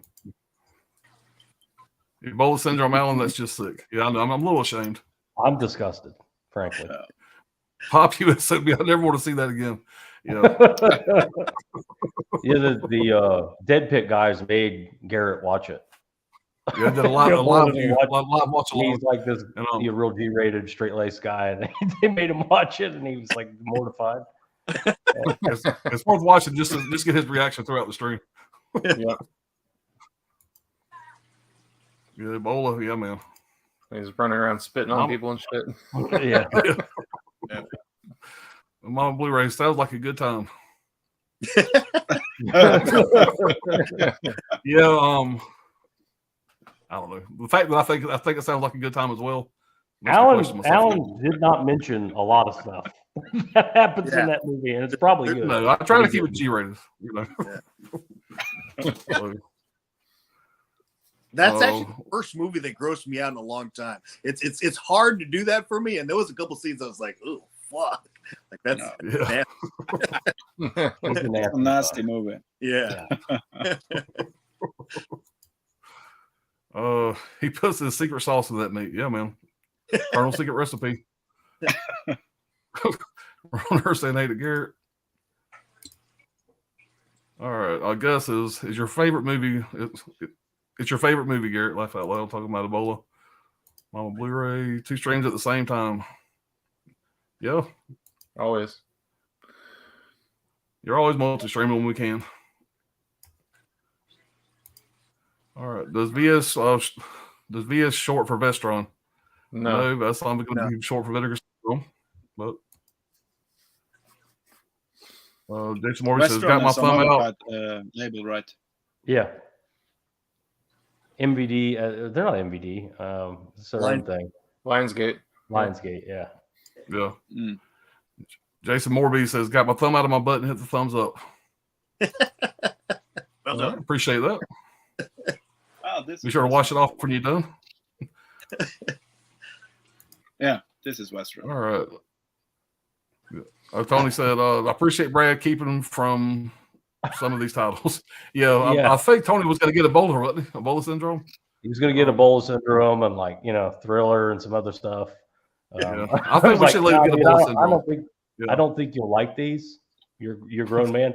Me and Tony one day we were looking at a sale. I don't remember. It was a Vinegar Syndrome sale, and we both were kind of newer to Vinegar Syndrome at the time. This was a while ago, and we both had a bunch of shit in our cart. I'm like, "What do you got in your cart? What do you got in your cart?" And we had some of the same, and they were all porno titles. We didn't know. We just didn't know that they even sold porno at that time. Luckily, we caught it in time before we ordered them. But I just always thought that was funny. It's not porno. It's Picorama. Yeah, I'm sorry. Yeah, that's the one thing I don't collect from them. I don't buy it. Yeah, I learned my lesson on that a while back. Yeah, I mean, when I first started getting Vinegar Syndrome, I was going to be a completionist. And I'm a completionist. I wanted to get all of them. I went crazy, and I realized after I started watching some of them, I said, "Okay, I'm just going to cherry pick a little bit. I'm not going to get all of them." It's that one. Then Picaramas, I said, "I'm done." Yeah. There's that one. I got ones that are pretty crossing the line. Almost to be, soft, but I'm not going to get the Picorama one. So, but that stiff competition one looks pretty fucking fun though. Actually, that is really fun. The Rocky, Rocky, porno Rocky. I wanted to get that actually. What is it? Make My Puppets Come or something like that. Chuck's just going, Make My Puppets Come. Yes, that one. It's a fun one.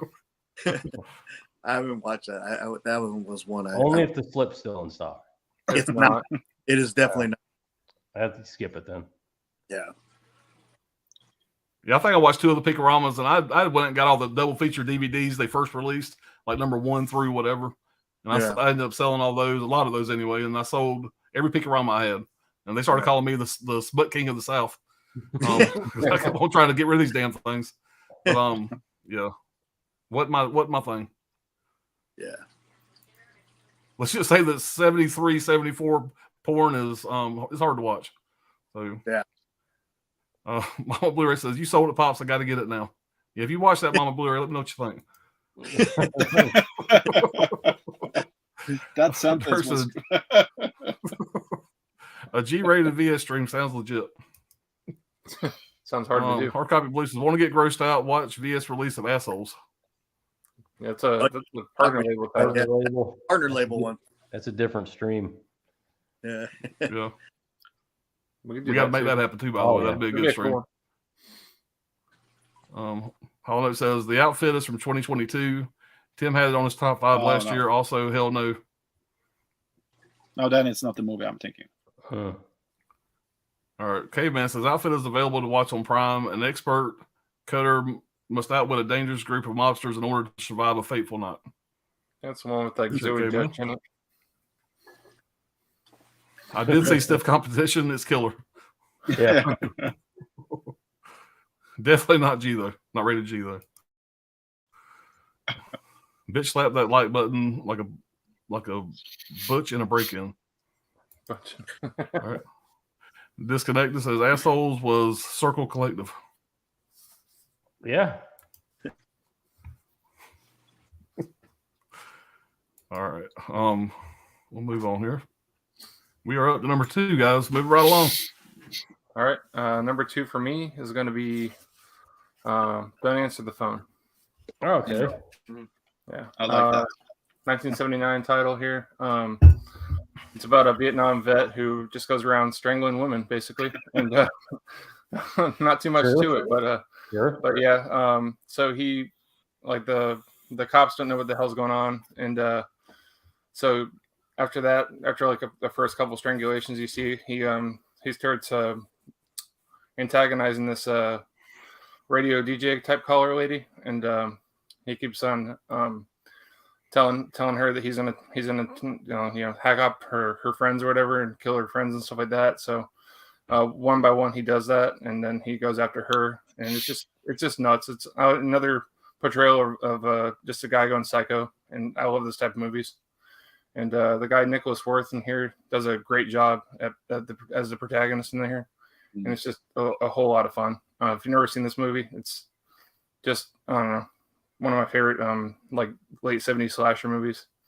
It's just great overall. Well, now that you describe it, I see why you recommended it to me. Like, man, you're gonna pick this up, you'll love it. And I bought it. I didn't know anything about it. Now he's like, yeah, it's this big rape movie, all kinds of rape going on. It's always some rape shit. No, he doesn't. It's not rape. Oh, he doesn't rape them. I'm sorry. Well, look at that. He just murders them. That's better. I mean, right. there might be a rape in here. I'm not sure. It's been a while. But yeah. I wrote you, Brian, right after I saw it. You what? I wrote you right after I saw it. I remember. I liked it a lot. Yeah, it's good. Yeah. I had the Code Red edition of that and definitely upgraded when Vinegar Syndrome put it out. So I've known about the film for a long time. Yeah. Yeah. I have that one up there. I haven't watched it yet. Mm-hmm. It's a fun movie. Oh, it sounds fun. Yeah. All right. So more Cholo. Two. Another thing about me that I've actually realized this year and towards the end of last year, because I've watched a lot of them, is that I love bug horror movies. So if you know Vinegar Syndrome, you probably know what I'm going to pull, and it's going to be Ticks. This is another one that I had never seen until Vinegar Syndrome released it. And it is hilarious, the fucking cast in this movie, man. The fact that Carlton is in here and the fact that he's trying to be a fucking gangster, it's the most hilarious, entertaining thing I think I've ever fucking seen, man, because he is just labeled as a fucking nerd. And the way that he tries to act like a gangster is just the fakest thing I've ever seen. My name is Panic because I don't. Comical. Yeah, Panic. It is so comical, but the effects in this movie are so fucking fun, man. There's not really a whole bunch of substance to it. Fucking tick, fucking eating people and biting people and infecting people, and it's a cool creature feature, man. Lots of really fucking cool effects, and it's just so crazy when Vinegar Syndrome they don't need to go above and beyond with these slip boxes inside a slip cover, but they fucking do it, man. And it's just it's awesome. It is just such amazing packaging. Look at that slip cover right there. Great. And fucking the box that comes to it, the back of it right there, man. Ron Howard, hell yeah. So, yeah, Ron Howard's great at it, yeah. he was so fun back in the day, you know, all the little indie horror movies that he played in, and then the fact that he's in the fucking Grinch and all these little movies like that. It's so fucking fun, man. I love Clint Howard. But this is a great fun time, man. And like I said, it may be just because I love bug movies, but I had a blast with this. And I've always, like I said, I've always been a fan of Fresh Prince of Bel-Air, and to see Carlton in this movie, man, I was cracking up. Could not believe my eyes. It was Seth Green too. Yeah, man, he's so fucking young. It was so cool. That's why the cast was tripping me out. I was like, holy shit, there's a lot of people in this movie. But yeah, lots of fun, man. I love that film. All films had out on Blu-ray first, and they did such an injustice with the film. Like, it was on there, went up, but they had absolutely nothing with it. It was just bare bones. I think the special feature was a trailer, and it went for so much money because it was such a beloved movie, and nobody had it. Nobody would put it out, and we were just waiting for somebody to do out of print for years. Yeah. Yep. Rights thing or something going on, but I think I personally sent Vinegar Syndrome a message like 5 times because they had like that they have a suggested area of suggestions. Yep. And I suggested this movie at least 5 times. So when they announced, I could not smash the buy button fast enough. Yeah, I mean, and they gave it the royal treatment, man. It's really fucking awesome. Yeah, it's a fucking 4K, man. That's crazy. Yeah, 4K. It's crazy. It was the scene with the scene with the dog, the special effects they do on the dog, it looks so amazing. Yeah, it's insane. So cool. It was going for like $80, I think, $80+ that all the films are released. Damn. And all of film sucks. This is a shitty company too. Yeah, I don't buy from them. No. At one time, that movie was going for double that. It was going for like $150, $160. Oh, shit. Yeah. Because it was literally out of print for years before Vinegar out. And what year? That was like 94, 95? What year was this made? Off the top of my head, 93. You're right around there. God damn, you're good, Chuck. See, that's why you're the man. You're fucking 93. the Google of gore. My Wikipedia right there, bro.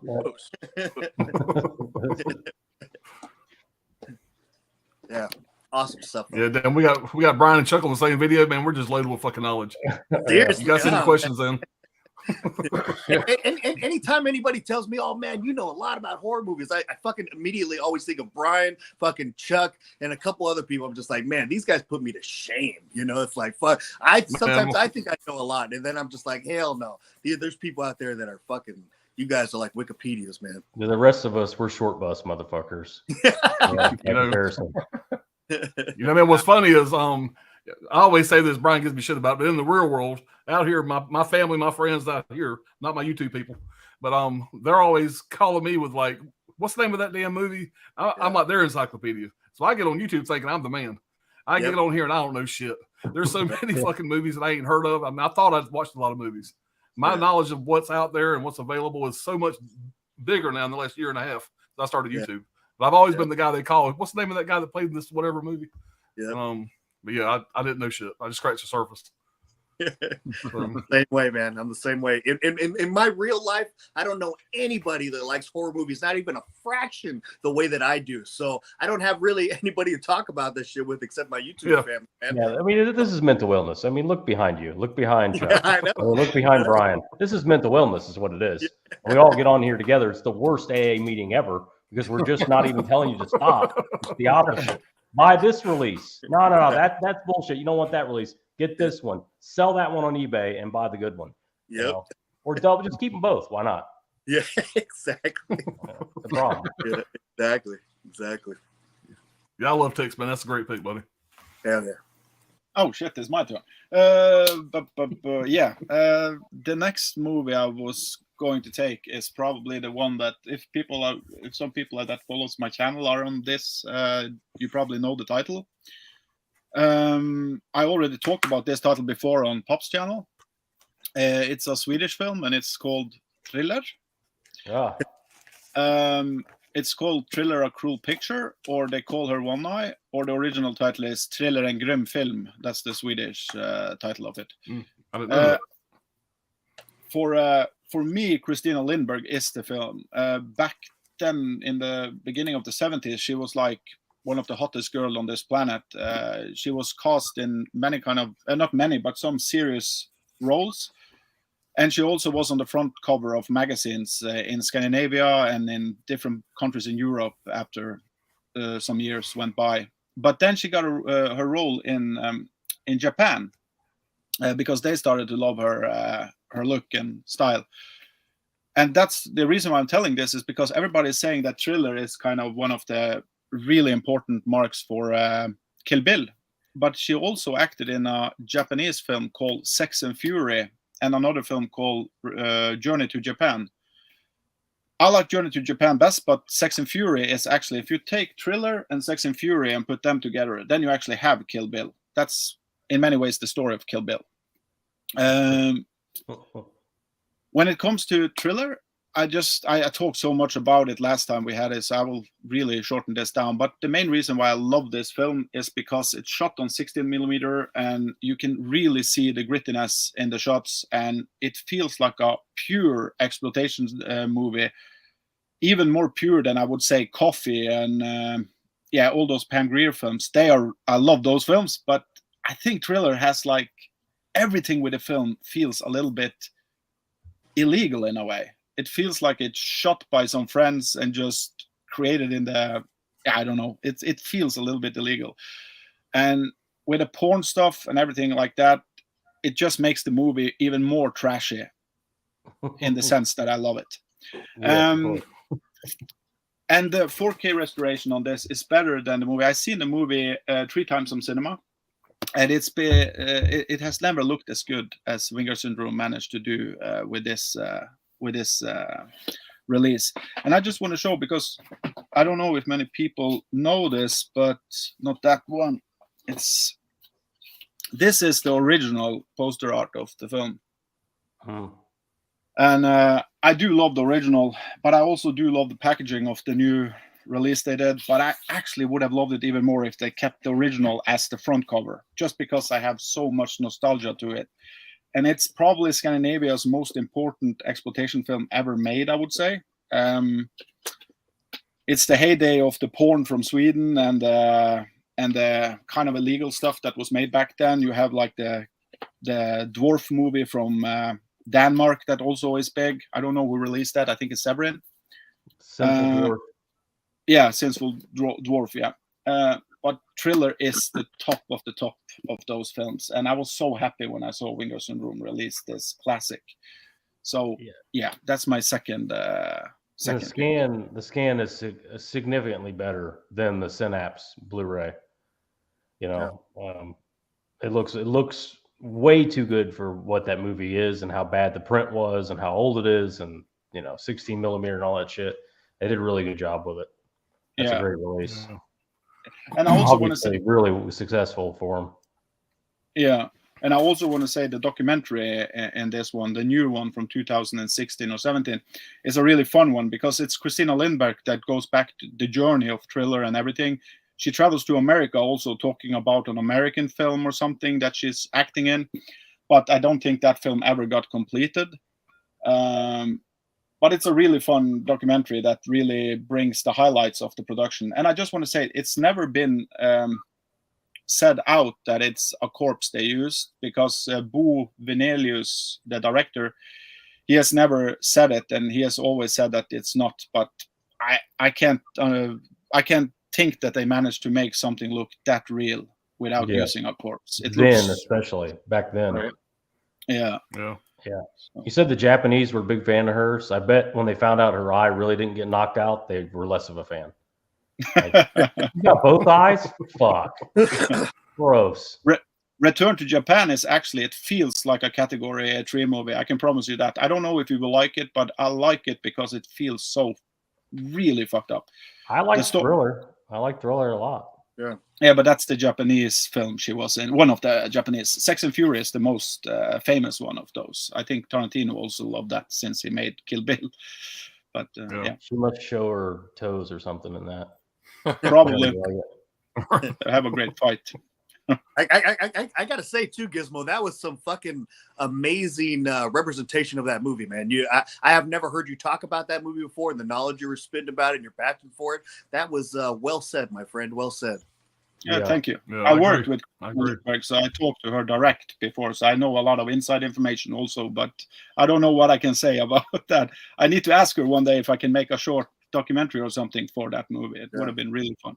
That's well, awesome. he's from that area. Don't give him too much credit. He's from that area, and that's like the Rocky of Scandinavian pervert movies. So, to be fair, he probably watched that movie when he was 6. 11.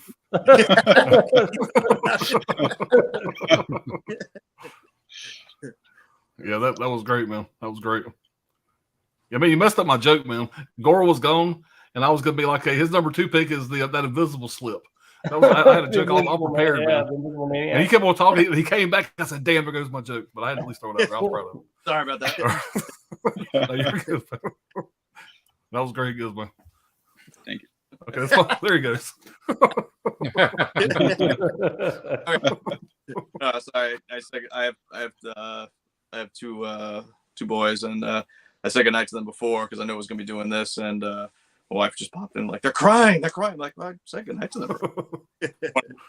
Yeah, man, I understand completely. I've been there, done that. Oh yeah.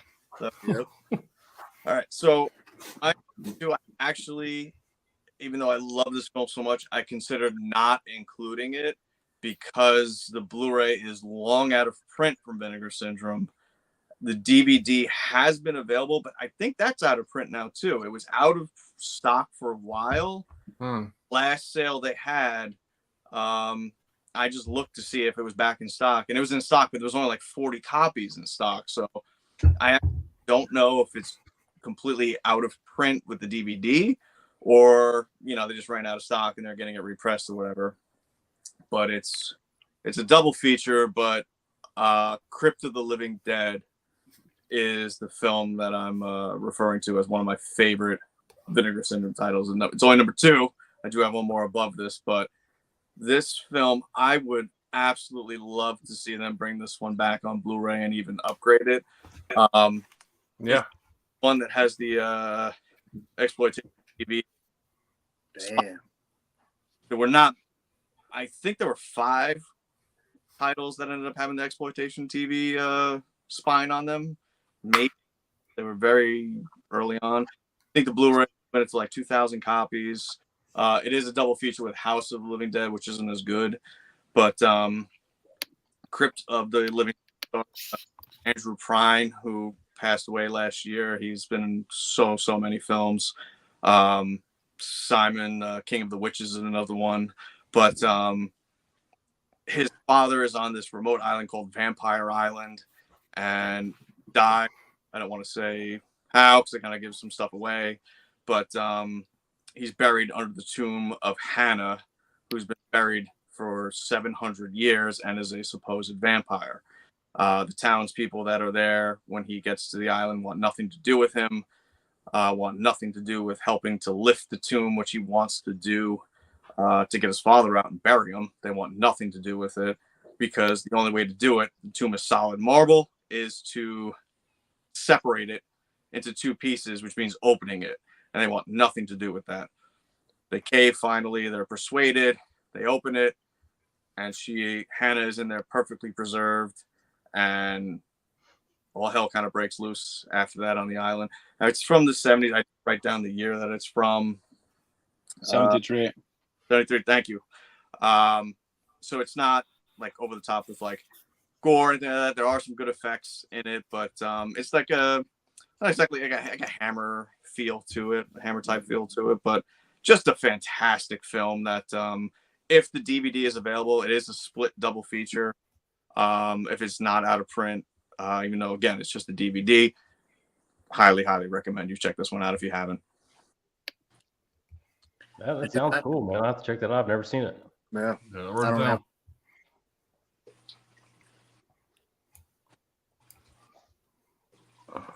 Brad, what you got number 2, man? My number 2, man, this was a day one for me. I was so excited when it got announced. And I somehow people missed this. I know Benicio said he hadn't seen it, but man, I loved it as a kid.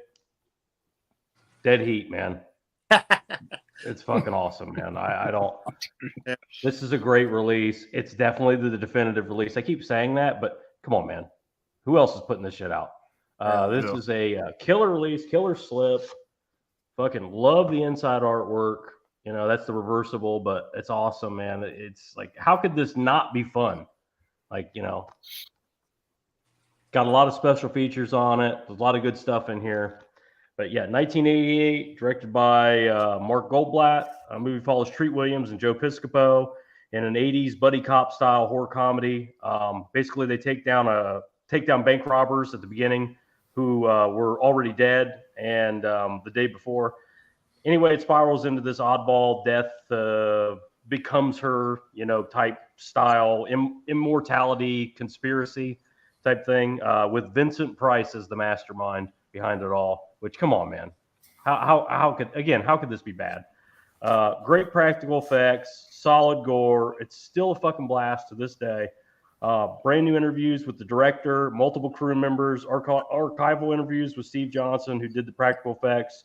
They're all great. All the behind scenes stuff. Their interviews are great. I love the effects in this, man. If you like, Brain Damage or Frankenhooker, I mean, this is your kind of deal. This is where you park your car. This is a badass release. Tons of fun, man. I can't recommend it more. And does it hold up? Is it I mean, come on. It is what it is. You get two zombie guys fighting each other with a machine gun. Okay. And it is awesome. Everything about it's awesome. They're throwing grenades at each other. Check it out. It's a winner. Hell yeah. Pure entertainment. Yeah. And that what you call the actor, not Treat Williams, but the other dude.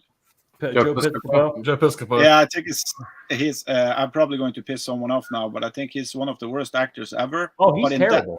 But in that film, he is so fucking great. He's perfect for that. He's perfect for it. They go into behind the scenes. Joe Piscopo. They had to drive a truck around with a big horse trailer full of gym equipment for him to work out in.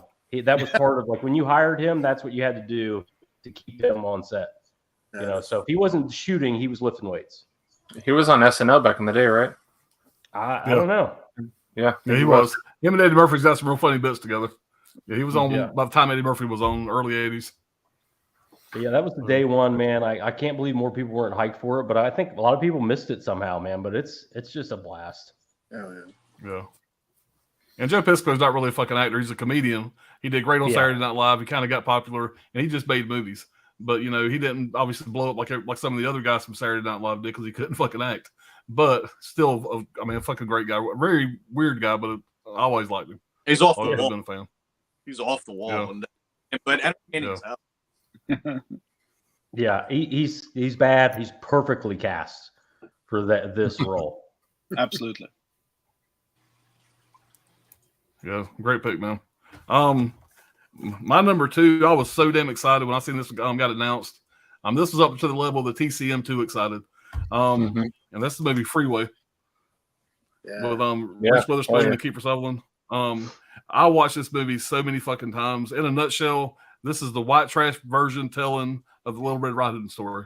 When there's white trash, and then there's this movie. This movie is pure, unadulterated white trash. If you're a Reese Witherspoon fan and you like her in Sweet Home Alabama, shit like that, this is gonna blow your ass away because Reese Witherspoon kills this fucking character. Just to give you a quote here, this is my favorite quote from the movie.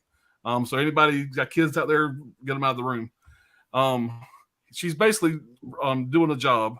She's prostituting. You got a guy in the car. She pulls a gun on the guy, throws him in the trunk.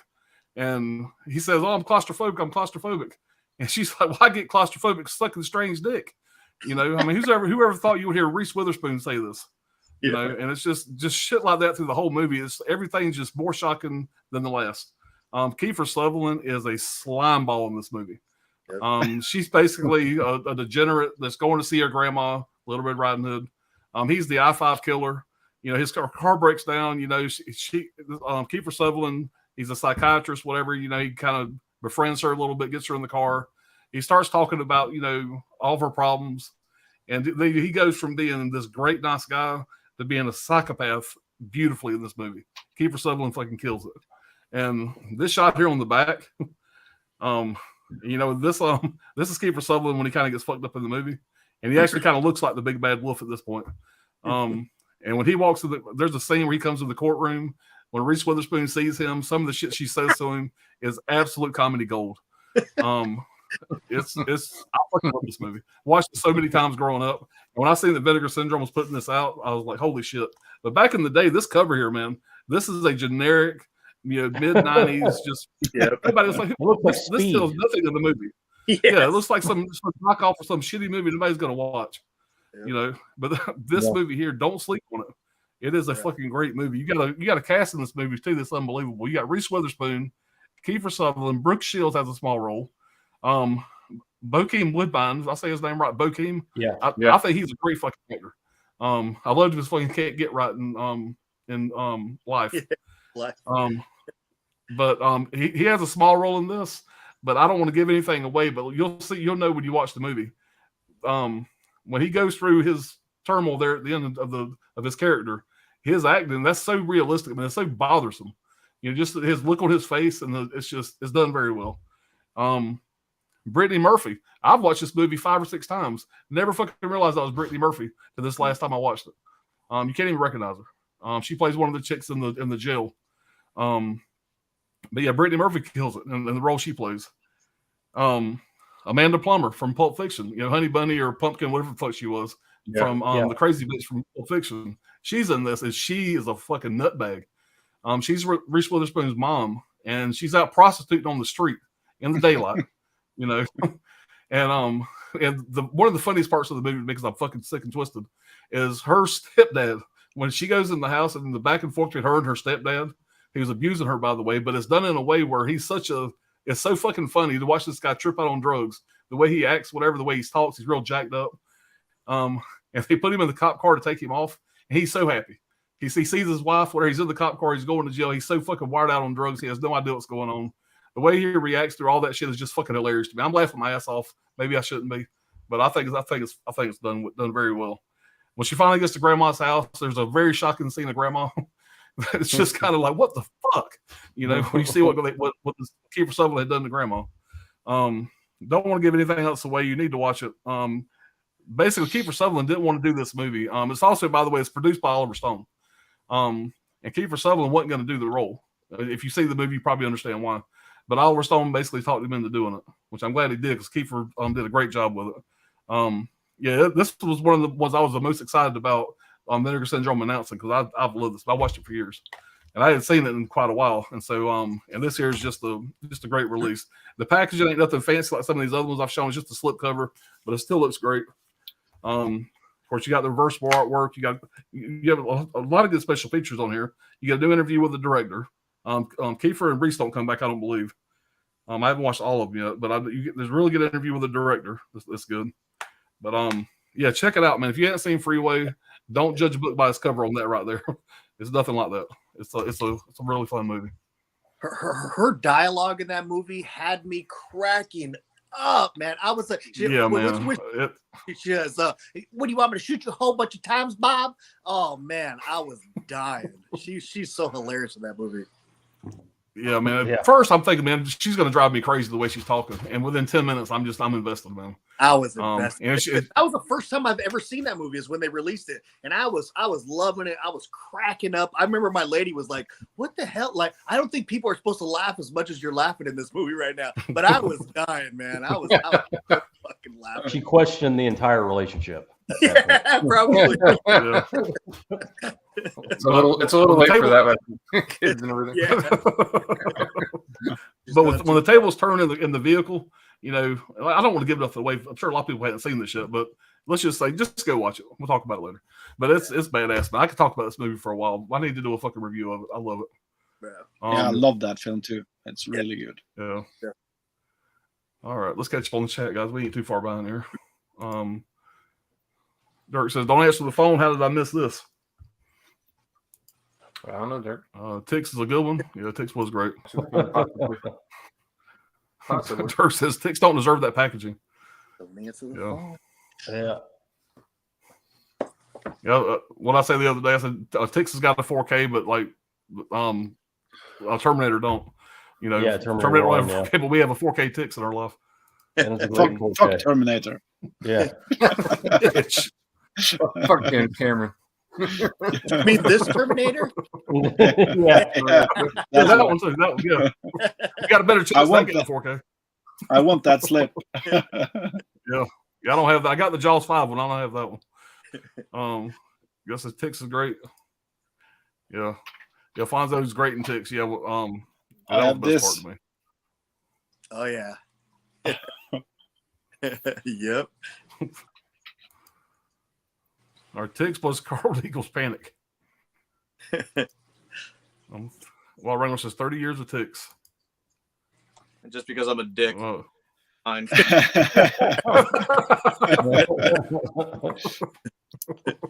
I think when it comes to our collections, we're all pretentious dicks. Yep. Is it Bruno Mattei we all- who made that, right? I think so. Yeah, shocking dark. Yeah. Yeah. Our Tony said we are all hoarders. True. Yeah, very true. Hard Copy Blues says collector brain is real. Yep. It definitely is. Oh yeah. Thriller Night. Yeah, so at least a double for Thriller. Yeah. Hard Copy Blues says instead of having to gather food and resources for survival, we live in a time where we put the energy in other places like collecting movies. Yeah. You got to survive. Yeah. Board of Grass is basically agreeing. What's food? Brent says, first time I saw the Thriller cover, I thought it was Sam Kinison on the cover at a quick glance. Oh shit. That would have been awesome. Yeah, I can see that. Must have She's been a little bit real hotter than quick. Sam is, though. A little bit better. She's A little bit better a looking. little bit hotter than Sam. Broke Jobs Horror. Hello, what's going on, man? What's up, man? Dirk says, hell yeah, Crypt of the Living Dead sounds awesome. Love those 70s vamp flicks. Yeah, that's right up his alley there. Yeah, man. I don't Anthony, what's going on, man? Another partner in crime. How you doing, buddy? Anthony. Dead Heat looks amazing. Yeah, Fun movie. All right. Hi, Anthony's Horror and More. I'll be checking out your Paramount Steelbook video. Yeah, Anthony's got a good channel over there, man. Go check out some of his stuff, man. He puts out a lot of good stuff. Brent says, Dead Heat, I agree, fun release. Oh, yeah. Piscopo had a great Bruce Lee imitation. His stand-up comedy was good, too, back when comedy was funny. Yeah, if y'all haven't seen some of his and Eddie Murphy's skits on Saturday Night Live from back in the day, they definitely couldn't do that in 2023. But it was some funny shit back in the day. But isn't it strange to live in a time where we are saying when comedy back then when comedy was funny? Yeah, I know. 2013 and before. Yeah. It's funny that the most desensitized generation is also the most offended. Yeah. Yes. Yeah, I know. Yeah. Good. Yeah, well put. Fish, what's going on, man? Freeway is amazing, Pops. Yeah, I agree, man. Anthony, Dirk says, I've seen Freeway, just don't remember it. Need to change that. I found out also there's a, I think I wrote it. Anyway, there's a sequel that came out to that movie I was not aware of. Yeah. It's called Freeway 2 Confessions of a Trick Baby. It's good, man. Check that out. Check that shit out. I've never seen this. I'm pretty excited about that. Natasha Lyonne killed it. I mean, it's a totally different story and everything, but Natasha Lyonne's great in that movie. And the first one was the Robin Hood, Little Red Riding Hood. This is more Hansel and Gretel, kind of based around the Hansel and Gretel story. Yeah. So I'll be checking that out soon. It's like half women in prison too. So. Okay. Yeah, got my name all over it. I wonder what Reese thinks about Freeway getting such a release. She probably wanted it buried. Then again, maybe not. Yeah, I don't know. I wouldn't. I mean, I think it's her best role, but I'm also a sick fuck. Trini says, what's up, people? Normal people would say cruel intentions, something like that. Yeah. I was like, Sweet Home Alabama. She's the white trash bitch. Election. Love that. Walking the Line. Wild was a good one. Yeah. Basically, this is how Trini. What's up, Trini? All right. Fish says, I hope she embraces it. It bugs me when actors deny their films. We know that's you, Jennifer Aniston, Leprechaun. Yep. Yeah, get over yourself. Jennifer Aniston just doesn't like her nose in that movie. Everybody's got to start, man. Be proud of it, shit. Exactly. What's up, Trini? Have you ever seen the Q&As with Tom Sizemore where he doesn't want to talk about the relic? Bitch, you are a crackhead. Okay?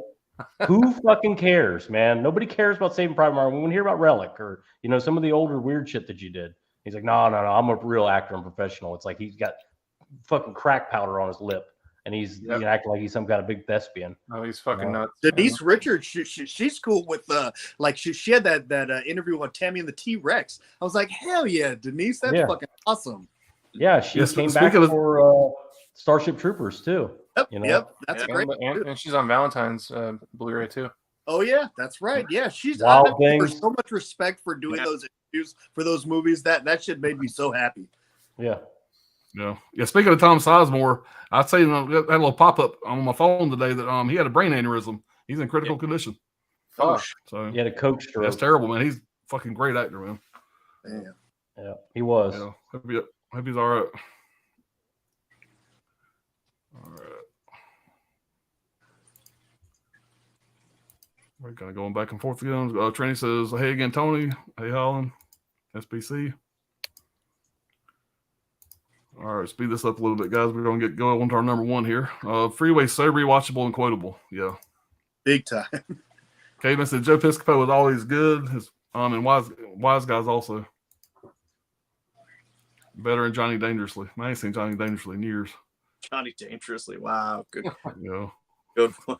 Batty Ghoul, there is. What's up, Batty Ghoul? Hey. They said Tom Sizemore. I loved him in Heart and Souls. Mm-hmm. All right, we are moving right along, guys. Moving on to our number one here. Oh yeah. What you got, Brian? All right, number one is hard.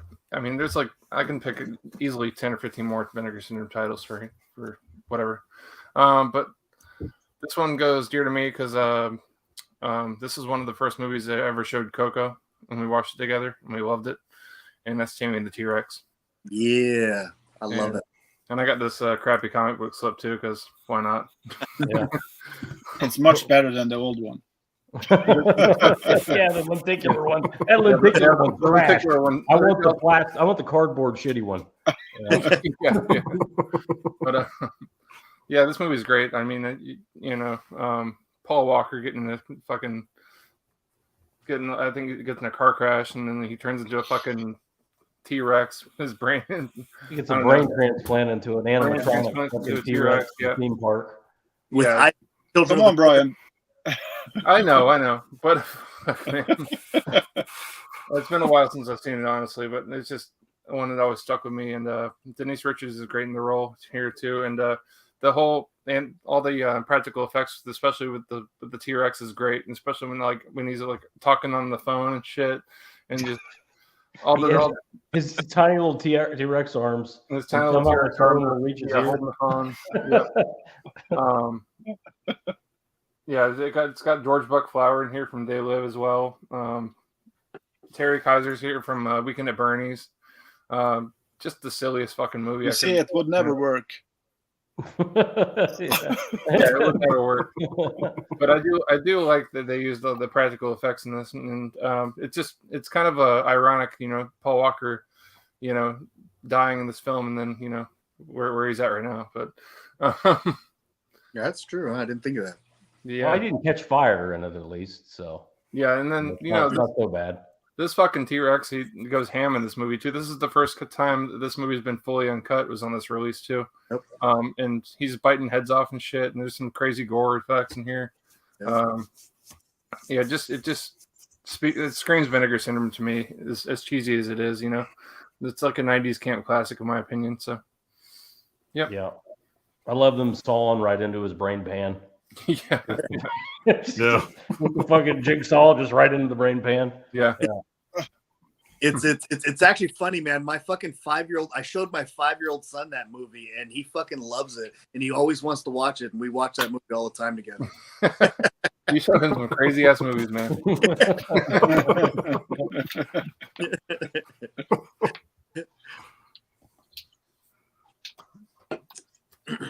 Yeah, that's a good one, man. Yeah. So my number one was a fucking easy pick for me. And it may be strange to some, but this is, again, a movie that I knew nothing about, bought it, and I just fucking fell in love with it. And it is going to be a Mexican slasher film, and it's going to be Grave Robbers. This movie basically starts off with a satanic cult that's happening, and the leader basically gets killed with one of the artifacts from the satanic cult, which is a big, huge kind of medieval machete thing, kind of. Later on, fast forward to present time, these kids are out robbing graves and fucking taking the jewelry and all kinds of riches that they could find. End up finding a secret passage going down. They find even more jewels down there. End up finding this that fucking axe in the chest of this guy, and you know, the girls don't want to take it, but the guys are getting greedy, and they, oh, look how much is this one's going to be worth here. They take it out. End up awakening an evil, and they fucking, it's just a massacre after that. The effects in it are fucking awesome. The story is intriguing. I have a thing for satanic films also, so that's another thing that's kind of checks another box of mine. But yeah, this is a fucking awesome film right here. Awesome film. I love this movie. I gotta check that out. I've never seen that. Yeah, it's a really good one. It's good.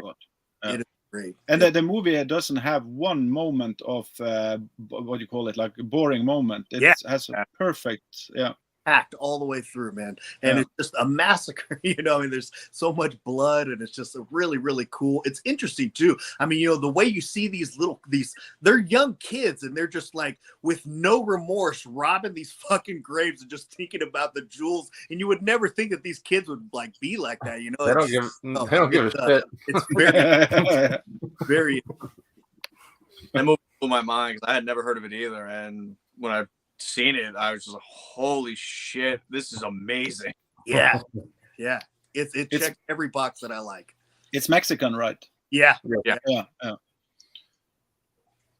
good pick, man. Good pick. Really I've good never pick. seen it. I need to add that to the list. Never seen it. It is a must. Yeah, and the movie on top was actually going to be thriller, but I have a movie from Vinegar Syndrome that just, it blew me away when I saw it. You hold up that copy of Bat Pussy. I swear to God, I'm flying to Norway to pitch it. That's partner label. Oh, you're right. My mistake. Yeah. So don't mix them up now. Come on. No, but this movie is so weird because you're talking about movies you haven't heard about before, and I had never heard about this film. And then I saw the original cover art of it, how it was probably back on VHS, and it looks shitty. But I would immediately rent this movie, and I would probably think, oh, this is a shitty film. But the VS cover art is really cool. Yeah. I don't know, the movie is just, it has everything you need in an exploitation film. It's a bunch of nudity, bunch of violence. It's a sort of a rape revenge story, but in this movie I would say it's more like kind of also not the home invasion, but you can mix those two together and you will have this, but they are never at a home. But it's the same kind of feel of the film. It's like a backwoods invasion. Yeah, thank you. Yeah. And they just take it seriously through the entire film. You think they are going with a comedic route with this one in the beginning, but it's just plain out serious from the opening till the end, and it's so crazy. And I was shocked that I saw that it's a female director who did this, and that her name was Tanya Rosenberg, and she only did this film. But then I looked up the producer, and he had done a bunch of films and still producing films. So maybe they slept together and hate each other or something. But it's really weird because it's really well directed and it's a hell of a fun. I highly recommend this film. And I want a 4K of that one. That will be, my biggest wish to Vinegar Syndrome. It was Hitler on Ice and then this. Yeah. I don't need 4K of Hitler on Ice. That's shot on video, I think. So Saturn's Core then. Saturn's Core. Saturn's Core. Yeah. It's going to be one of them. Yeah. But I hope.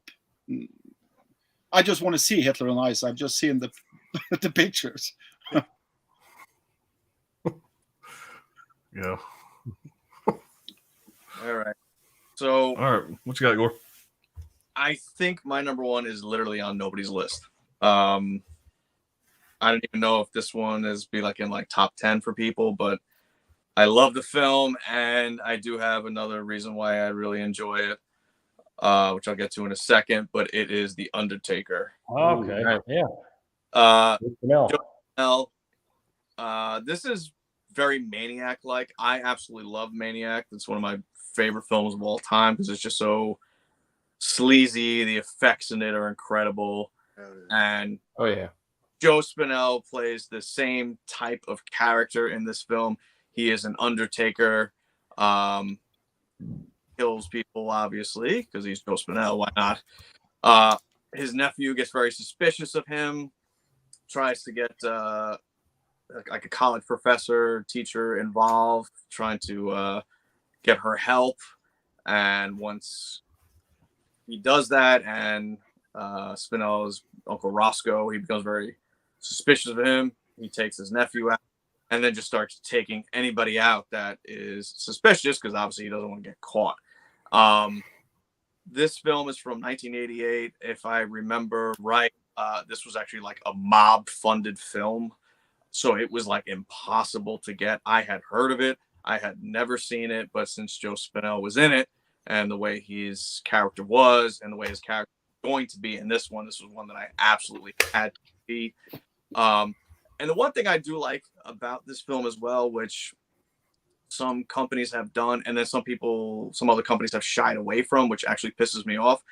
There's 6 minutes missing from the original negative.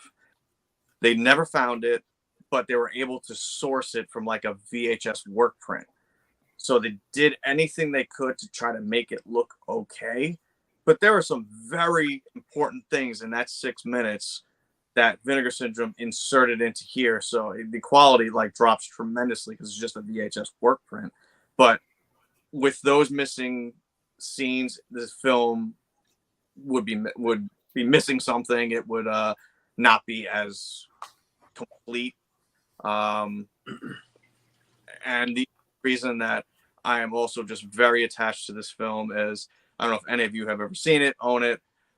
About 5 to 10 minutes in, very early in the film, all of a sudden they're at the college and they show the outside of the building when he's leaving class. One of Uncle Roscoe's nephew, I forget his name off the top of my head, but I literally jumped off the couch and said, holy shit, because that college was actually my middle school. And I lived literally around the corner from that. From my bedroom window, I could see it. So that completely blew my mind. And as I sat there watching the rest of the film, it was filmed completely around my house where I lived. You know, the movie theater was up on Main Street. There was like a quarter of a mile road. This is seen at the gas station down. It was it's Shore Road and Pelhamdale Road, that corner, town called Pelham. I knew where everything was. There was a park with this like stage set up. I know where that is. I've been there plenty of times, and I completely lost my mind that Joe Spinell was doing this type of film that's like Maniac that I love, literally around the corner from my house. Yeah. That also adds to my number one pick, but it is a fantastic slasher. The gore effects, if you know Maniac, they're not Savini, but they are very, very good and very good practical effects. And if you've not seen it, this is a slasher that you absolutely must own. Damn it, man. I never bought that one because I always told myself I won't fucking buy it unless it has the slipcover, and I'm not willing to pay the money for that fucking slipcover. And now you make me hella want that fucking movie. Damn it. You can get the flip, the reprint now. From I wrote it down. I got to get that one. Is it just as dark as Maniac, or is it like gritty and dark? It's definitely gritty. It's definitely dark. I'm sorry, pardon the glare, but even his tie in the art is a knife. Yeah. That's awesome. They did such a job with it. It's not as the darkness and the grittiness of Maniac. It's not to that level, but if Maniac here, it's like here. It's like Maniac 1.0. I mean, how can you get grittier and slimier than Maniac? But I mean, it's of that quality. Same character. Yeah. What Maniac is in this film. Yeah, they had to blot his face down in between takes to get the grease off so it wouldn't shine off the camera. Isn't that Buddy Joe. Yeah. They shot a lot of stuff there in New Rochelle. I mean, really, like Don't Go in the House. I know it was right there too. And Nurse Sherry. What was it called? There's one from Vinegar. It's a Vinegar Syndrome release called Nurse Sherry. Okay. Oh yeah. There's an ambulance scene that an ambulance driving right outside my friend's house. And the hospital was in New Rochelle as well. So yeah, that's another one. It's an Al Adamson movie, right? Yeah. Yeah, if you're shooting in New York, you want a neighborhood, with houses and stuff. Why not? Been able to find the house. I know the area. I've tried to pinpoint it of where the house is that is the funeral home in this movie, and I've never been able to figure it out. But everything else in between, all the streets, the park they're in, just driving through, I've always wanted to just drive around and do video of it and whatnot. But also in the town, they've done so much stupid shit of putting these gigantic skyscrapers in that, like where the movie theater is, the around the corner from that, where there's been a couple scenes in a parking lot. There's a gigantic building there now. Like I can point some things out, but you'd just be like, oh, okay, because it just looks so those goddamn New York City developers and their fucking money. Because it's near in your town. Oh, great! People will live here and just pay $7,000 a month for a studio apartment. Yeah, you don't like it? Leave, bitch. Leave your homes. It's the same exact things happening in San Francisco too. I'm about an hour away from San Francisco. It's the same thing over there, man. They pay crazy ass rent over there. It's just skyscrapers going up everywhere. Yeah, stupid. But definitely, if you don't have it, guys, check it out. And yeah, I need it, man. I need that fucking movie. I live in the woods in the middle of nowhere, Tennessee. They're putting up rallies in town, and it's driving people crazy. Checkers rallies. It's rallies. Yeah, here. Checkers too fancy. I always compared films like Maniac and Henry and Man Bite Dogs and Shrum and movies like that. So if it's that kind of lane, I will love that film. Oh, you'll love it, man. I can't believe you don't have that already. You'll love it, man. Yeah, great pick, man. I have to grab that. Well, my number one for you unsophisticated, unwashed asses. Bully Syndrome. This is the classiest picture on the whole stream. 1996, directed by Herman Yao. Shot in Hong Kong and South Africa. I especially love the on location shit in South Africa. Real cheetahs and giraffes and shit running in the background. The Chinese, they don't give a fuck. They don't care. They probably went right on the game reserve, didn't give a fuck. This came out during the heart of the outbreak, and there was a lot of pussies out there going, well, that's in poor taste, and Vinegar Syndrome should pull it, and I'll never buy another. Good, motherfucker. Don't come back. We don't want you. We didn't want you here anyway. Yeah, you can't. I mean, it's in poor taste. People are dying. Suck you. They probably had this plan for a year in development. It's not like it happened. But anyway, whatever. The movie follows Kai, who runs from Hong Kong authorities. He flees to South Africa, works at a restaurant as a short order cook, who contracts Ebola syndrome from raping a sick African tribal woman. Sure. And he survives Ebola somehow, which is apparently a horrible disease. If you get it, you pretty much are dead. He survives and becomes a super spreader and across both countries. What I really love about it is, yes, he's disgusting, but once you know he's sick, this movie does a really good job of making you uncomfortable. Like, oh, don't touch that. Don't put your mouth on that. It's like, and there's actually a view from inside of his mouth that's really disturbing. And eventually he finds out that he has Ebola and he's killing people. Now in his mind, he becomes a weapon, which it's the craziest. He's biting himself open and spitting blood on people. And like, it's fantastic. It's a lot of fun. Fun, probably not the right word, but it's great. But fun. Anthony Wong plays Kai, who's great in everything. Anthony Wong is a real actory type guy, really dives into the role, like really odd, that he plays these kind of characters, but he's a real actor. He won the Oscar of China several times, but he's not like this at all. You'd think he's really a crazy fuck in real life, but he's really not. This character is the nastiest motherfucker ever in existence, probably. Anthony Wong does everything 1,000%. in his performance in this movie alone, which this movie's not for everyone, maybe not for anyone. Everything from trying to burn a little girl alive to ripping people's heads off, multiple rapes, and even animal cruelty. This movie's a blast. I've loved it more every time I've seen it. It's great. Well worth the pickup. If you haven't seen it, I mean, he feeds people to people. He eats people. I mean, there's nothing off limits in this movie. Little light in the bonus features, but hey, man, you know, I don't think they're going to send people to China to do interviews. They don't make these movies anymore, probably for a good reason. But they're all a gem. Anytime you get Herman Yao and Anthony Wong together, it's going to be a winner. Or even Anthony Wong and Cat 3 together, it's going to be a winner. So yeah, if this sounds good to you at all, buy it, check it out. It's the definitive release. I've said it again, but it is. There will probably never be a better release than this. This is better than the 88 Films release. Artwork may be a little bit better. I don't know. That's up there for debate, but it's killer. Definitely check this one out. Would you say it's better than LA AIDS Jabber? All right. Yeah, fuck that movie. I liked LA AIDS Jabber. I don't know. I'm not the only person, but I actually really liked that movie, and I thought it was extremely ambitious. And I'm actually going to do a review on it because I'm the opposite of everybody else. I actually really enjoyed that movie. What I will say just about LA AIDS Jabber is that it was actually planned to be shot on 16 millimeters, so it was actually a bigger budget in mind when they was going to make it.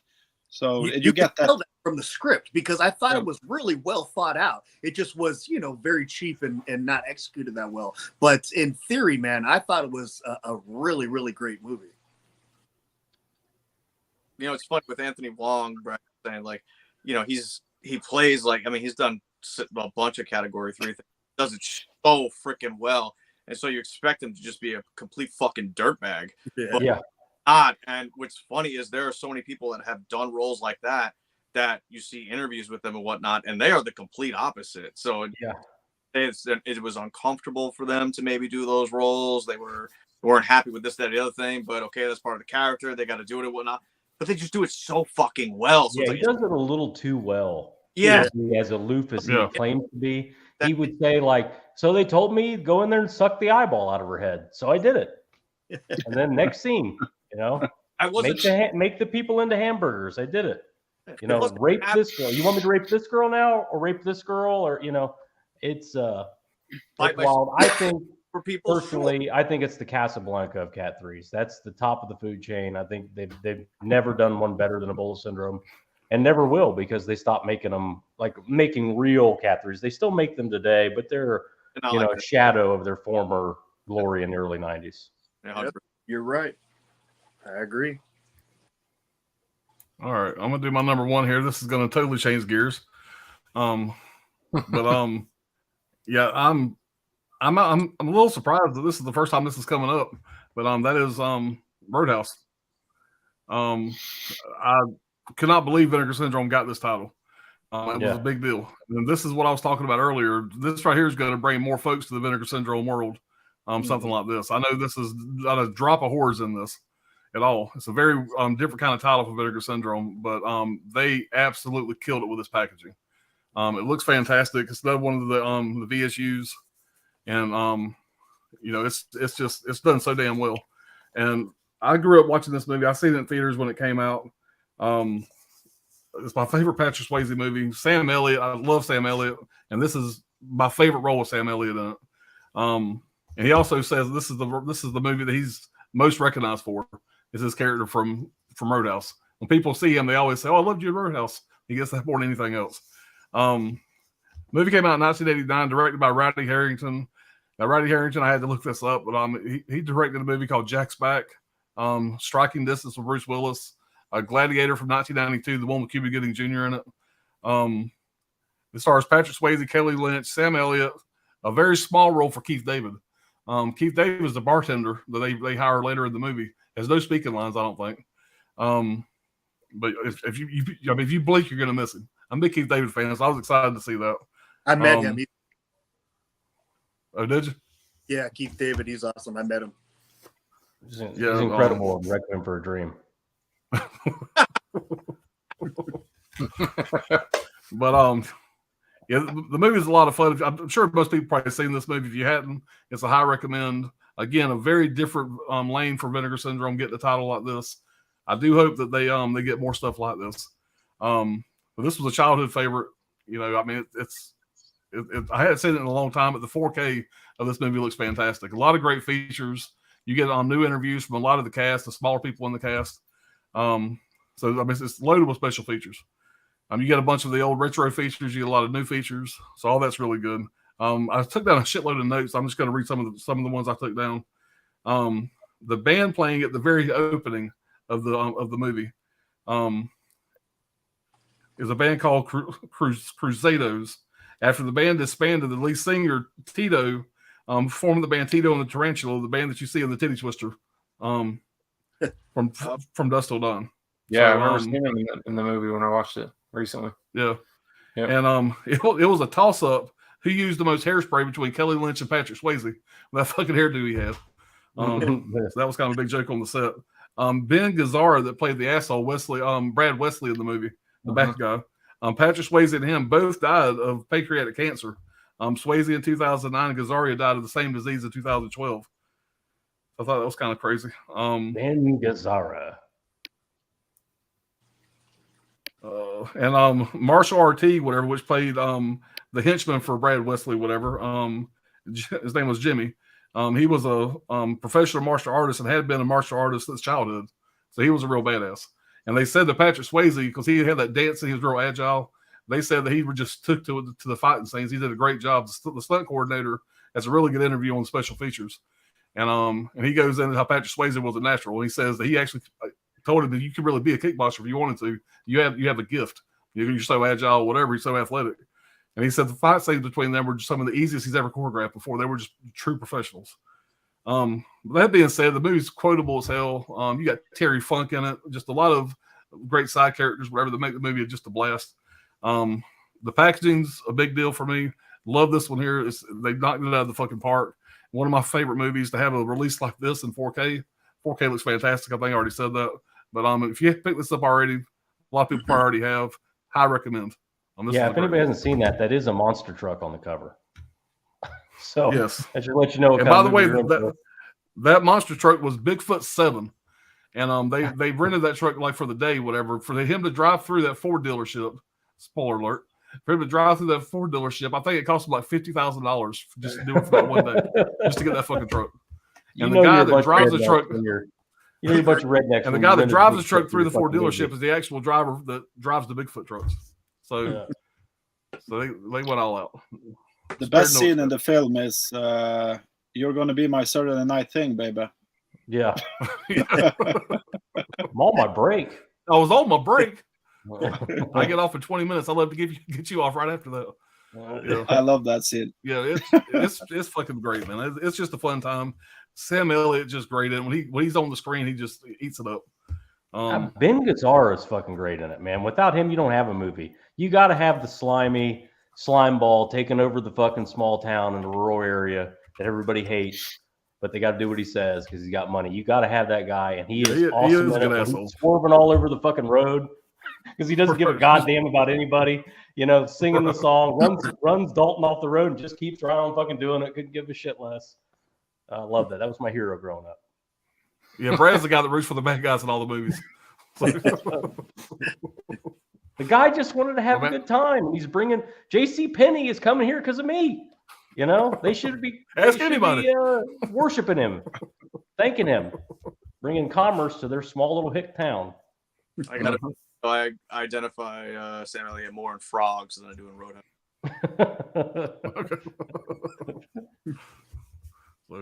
But man, what a weird release for Vinegar Syndrome to get, man. I don't know, that's awesome. I'm gonna call out Garrett, Born to Be Rad. He knew that was coming. He knew ahead of time that was coming. So if anybody's got questions about upcoming releases, DM him. Bother him. And by the way, Frogs is also a really weird movie. Oh, it's ridiculous. Sam Elliott does not have a mustache in it, so unless you know it's him, you don't know it's him. Yeah. But there is no frogs killing anybody in that fucking film. No, the cover gives a completely different. They fucked us. on the cover. It's not at all. And on the title. Yeah. Damn, I actually got Frogs as a double feature from Scream Factory. Food of the Gods and Frogs is a double feature. Yep. I like the Yeah, film, let me but it's check just that out. because it's so weird. Yeah. I've seen Food of the Gods. I haven't seen Frogs yet. Watch it. Rabbit. You know, there's actually something that we should have probably said at the beginning. We probably all know the what this is, but we probably should have said it for the listeners. Is that Vinegar Syndrome? The reason that it's called Vinegar Syndrome is when a reel of a film is left for a long period of time, it starts smelling like vinegar when it starts disintegrating. So that's their kind of whole thing of them grabbing it before it's about to be non-existent anymore. So I thought that was really cool when I found that. Yeah. It's a good way. that is good cool. title they came up with for the company. Yeah, really cool. Yeah, when I first got in this game, I wondered that why the hell is it called Vinegar Syndrome? I had to look that up, whatever. So I thought that was pretty cool. Same thing. I thought that's awesome. So unique, man. Perfect for them. Yep. Dirk said Denise Richards was a high dollar Hollywood hooker for Charlie Sheen. the more you know. Amen says sub to everyone. Appreciate it. Did you know that Charlie Sheen got like arrested for raping a little boy also? And that's something that like Hollywood never talks about. But if you Google that shit, it's right there. I didn't know that at all. Google it. Dirk is feverishly Googling that right now. It was supposed to be Corey Haim, I think, and Lucas. I guarantee you it was one of the Corys. Yeah, probably. While they filmed that movie. Yep. I'm like, how the fuck is this guy? Everybody raped the Corys, apparently. Back then. They were getting passed around like a bag of Oreos. Bag of Oreos. Oh! Now we're blocked. Yeah. Coco's a team of the T-Rex is very early. Brian and Coco watch it together. Yeah, awesome. Yep. That's awesome. And Dirk said that movie is straight retarded, and I love every minute of it. Coco said the very first VS title he showed me, I passed the test. Woohoo! Oh, it says maybe I should have watched this on Valentine's Day. Yeah. No. That's Ebola syndrome. There you go. There you go. Absolutely. Hell yeah, Coco. Yes, and let from probably to Hovland. Dirk says, "Well, hell yeah, Vincio, I'm definitely checking this one out. It's really good. Yeah, I got a fucking good list here. I got to do some digging on." Is the same director who did all the Mexican films, or is it different? Yeah, he did Don't Panic also, and I think the Cemetery Terror. Yeah. Cemetery Terror is nowhere near like Grave Robbers though. Yeah.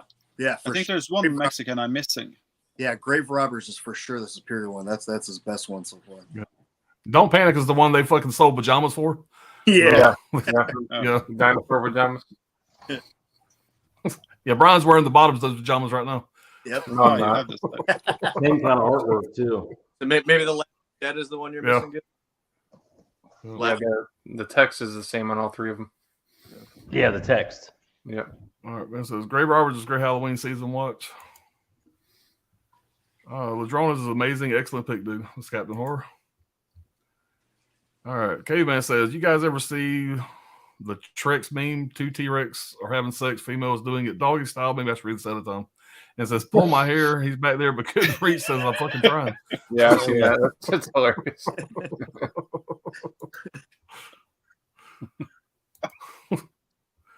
Ben Graham says, Visual Vengeance does SOV too. Yep. I got all there so far. But yeah, me too. All right, Jamie Hart, what's going on, Jamie? This one's fucking awesome. That's that's a cool one. Yeah, that's the Evil Dead knockoff. That was number one, wasn't it? That's the first one. Yep. I like that and the baby thing. That movie is Necrophiles. Yeah, Necrophiles is my favorite. That's my favorite one of all one they've done so far. Yeah. I haven't seen Urban Sasquatch yet. So. Oh yeah, that one is comical. It is so ridiculous. It is comical, man. I could not believe what I was watching. The blood, it looks like somebody was making the Mortal Kombat game and like it's like video game fucking. Yeah. It was like, what the hell is this? I watched the trailer for it. It looks pretty rough. Yeah. I need that Undertaker slip, says Tony. Yeah, isn't that available from Vinegar Syndrome, the reprint slip? Yeah, the rewards, yeah. Yeah, use your rewards, Tony. Buy it. Yeah. I'm sure Tony's got a million fucking rewards from them. Probably. All right, Blood Game's another one I need to see, so Dirk said. Yeah, I see it. And Dirk says Undertaker's fucking great. All right, Jamie Hart says, I don't have many VS titles, but I do have Shivers, My Chauffeur, Beastmaster, Freeway, Fade to Black, and Trauma. Fade to Black is really good. Yeah, Fade to Black. Yeah, Fade to Black is good. Everybody loves Fade to Black. Yeah. Shivers, what movie? Shivers. That's Vestron. Yeah. Yeah, because it's Cronenberg Shivers. Or Yeah. Yeah, that's trying to put that out. Hell yeah, great ones, Jamie. Like Chris E says, even though sorry late to the VS party, if everyone's doing good. And Chris hung out with us real late last night. We were on here for what, like 1:30 last night, 2 o'clock. There's a bonus syndrome, Ebola syndrome, perfect for the whole family at Thanksgiving dinner. Absolutely. Scratch Burno says the Candy Snatchers is one of my favorite VS releases. Awesome 70s exploitation film. I don't see too many people talk about it. It is really good. Yeah, good one. Yeah. I had DVD and definitely upgraded it. Chris, my top 5 from VS will probably be Roadhouse, Amityville 2, TCM 2, Death Wish 2, and The Caller, which was my first ever VS title I bought. Good titles. Yeah. Hoping to see Amityville 2 this year. That'd be fantastic. That's better than the first one. I agree, man. Amityville 2 is fucking amazing movie, man. I love that one. So superior. Best one out of the series. Yep, definitely. I haven't fucking seen it. Oh, watch it, man. It has everything. Incest and everything. He already knows Gizmo. He just highlights exactly what he's going to enjoy in it. One big happy family. I love when they go there. You know what I mean? It's like if a movie has the balls to put something like that in there, I respect it. You know, it's I don't know. I thought it was awesome. The score in that movie is awesome too. It's great. Yeah. What's his name from Rocky? Rep Mickey from Rocky playing the dad in there. Yeah. Paulie. Yeah. Very young. I also think it's a little bit of the time we are living in because they don't make films like that anymore. Exactly. Yeah, it's funny. Burt Young, he my friend lived out in Long Island. He actually had like a houseboat. He lived out there and whatnot, and he loved this French restaurant that was out there. And anytime we went there, Burt Young was sitting at the bar, and I always just wanted to pull up next to him and start talking to him about Amityville too, but I didn't want to bother. That's awesome. That's awesome. But he always smiled and nodded at my wife, so I was like, I should go up and talk to him. Yeah. Listen, I promise I'm not here to talk about Rocky. Yeah, I have to ask you. Yeah. 2 minutes. I may bring Rocky up a couple times, but we may talk Rocky if I showed up. But that's another story. Brad will talk Ebola syndrome with him. Yeah. Was I in that? Chris says, take them out of the bar, but be nice. Terry Funk is also in this, the wrestling legend. Yeah. Yeah, he's great in it. Okay, so Patrick Swayze, my favorite is Next to Kin and Point Break. Yeah, both those are great too. Hearing Liam Neeson do a Southern accent, pretty enjoyable. Next to Kin needs a Blu-ray. Yeah, it does. Tails again. Fish Film Collector. My top 5 in no particular order: Roadhouse, Freeway, Cloak and Dagger, Amityville Horror, and Creature. Only because those are the 5 titles I own. Nice. Makes it easy. What this over Wade, same old man, you should thank me. I put him out of his misery. My God, I love that movie. Yeah. A lot of quotable lines. I love Freeway. Indeed, Freeway is fantastic. One of Reese Witherspoon's best. Yeah, I agree. My top 5 BS would be Ebola Syndrome, Beastmaster, TCM2, Death Wish 2, and Spookies. Beastmaster is fun, man. That is some cheesy fun. It is real cheesy, man. It's cheesy as hell. But it's if you take out the nostalgia for me, it ain't gonna be as good, like I said. But nostalgic as hell, man. It's a powerful drug. If you like Beastmaster, you should check out Death Stalker. By the way, just real quick, guys. If I suddenly drop, I just got an alert on my phone that I'm down to 10% battery. So if I drop, I apologize. But cheers, guys. If I fall off, Wrapping No worries, man. We're fixing to jump out anyway. We got a few more to read. I got to get to bed too. It's bumping 12 o'clock. So my goal is to be out of here by 12. So we're just about to wrap it up, man. James said, yes, it was Corey Haim that made that accusation against Sheen. Who hasn't accused Charlie Sheen at one time of him trying to fuck him? I mean, at some point, everybody. Corey Haim may be the one that gave Charlie Sheen AIDS.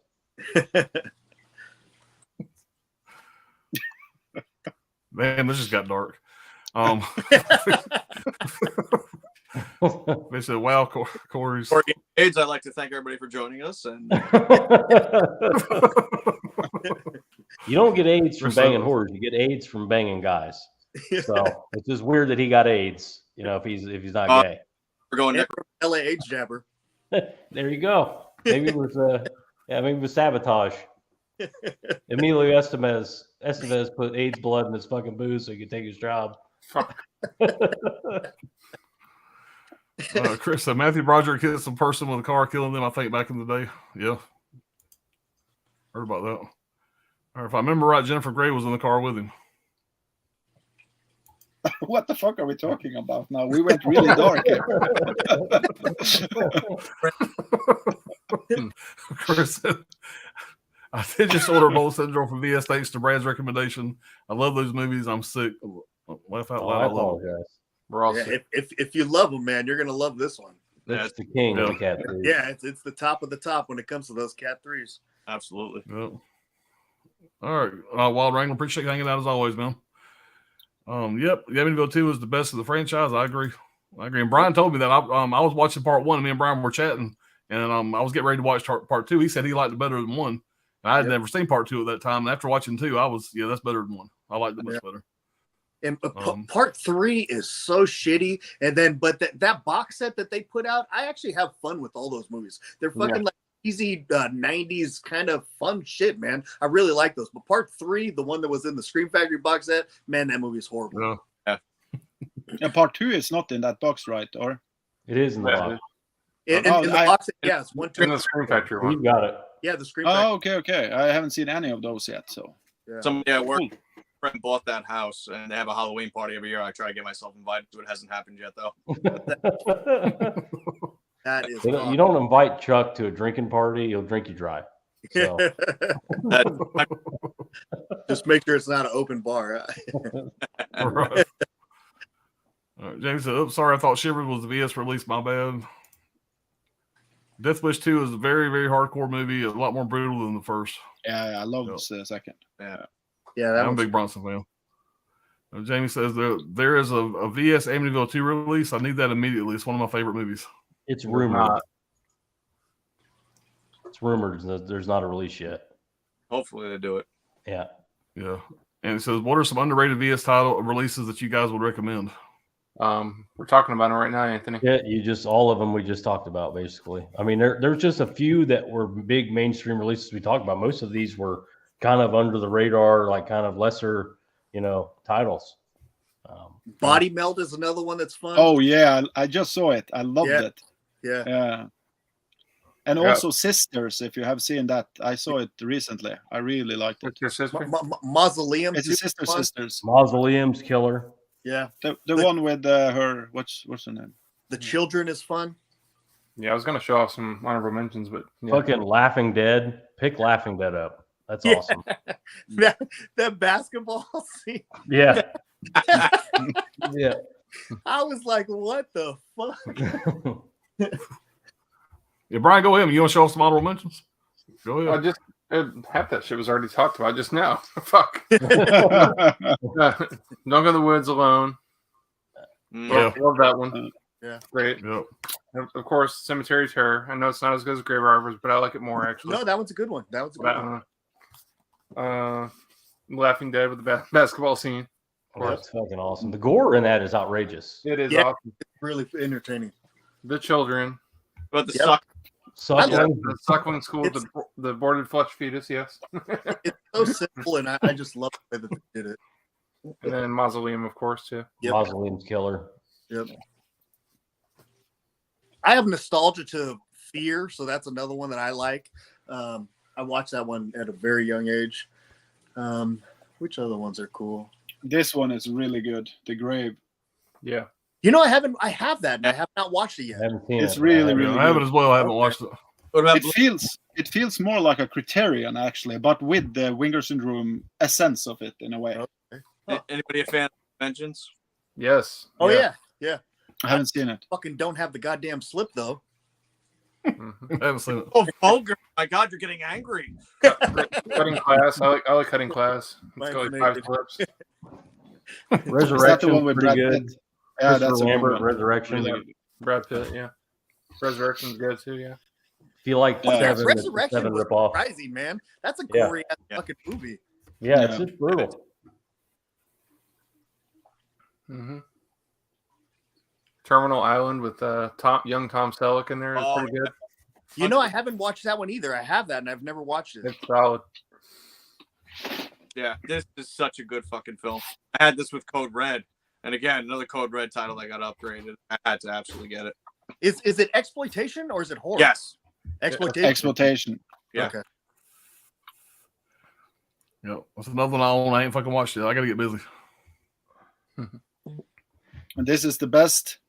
All right. Time to run out the chat. You see Chuck's face? Chuck's like, what the fuck is that?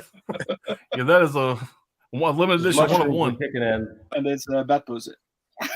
Oh yeah, that's But I the love hearse, that flip for the hurt. the suckling is fun. Let me pull out Liquid Sky for Gizmo. yeah. No. I never. It was harder to see than Hard to Be a God, and I really struggled with that 3 hours Russian film. Don't This talk one? about art. Yeah. Gizmo doesn't like that one. I didn't like it, but I know that it's like an important film for the punk community or something like that. Yeah, the Like 80s, it's- the 80s like new wave punk scene. Yeah. Was a rough film to see. This is another one that I'm nostalgic for too. This was a Mountaintop Motel Massacre. This is I another. haven't seen That it. lady's nuts in that movie. Yeah, That's crazy. and I this, think this I have it from original 88 Films. that original cover art, man. I swear I seen that in the fucking rental store all the time as Yeah. a kid. That's exactly what it reminds me of. Mm-hmm. Double Exposure. Oh yeah. That's an older one too. Woo, man, you're pulling out those hard to find ones, Pull man. out the heat. I have to do that before my phone dies. You got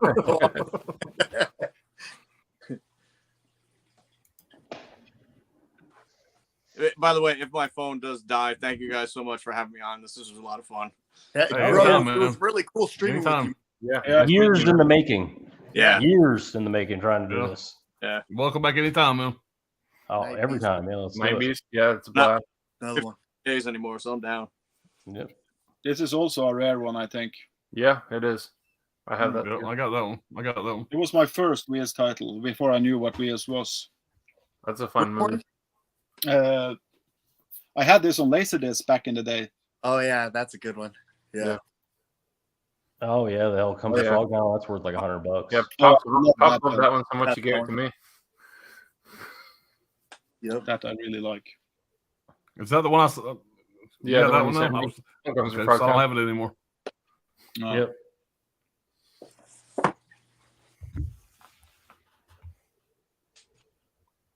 Man, I was trying to go through all the VSAs starting from 1 and going up, and my God, man, the first 5 are like fucking almost torture, bro. They're horrible.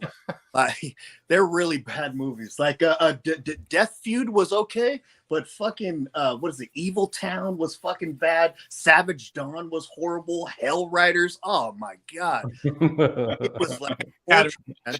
You didn't like Savage Dawn, man, with Lance Henderson? I like that. You shit. know, it was I okay. like that one. It was not good to me, but it was okay. But and then what is it? Dr. Jekyll's Dungeon of Death. Oh that man, So fucking Body stupid. melt. me and Cook, Body Melt was great. Yeah, Body Body had a Melt. blast with Yeah, fucking I got Dr. that. Jekyll's Dungeons of Death. It's just so Yeah, funny, dude, but- it was like they were like fighting in a room for like 10 minutes, and then fucking 30 minutes later they're doing it again. I'm like, what the hell? Stupidest movie.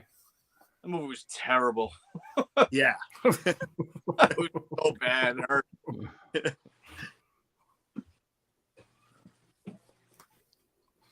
All right, K-Man said Freeway can be streamed on AFC Plus, Freevee, and Plex.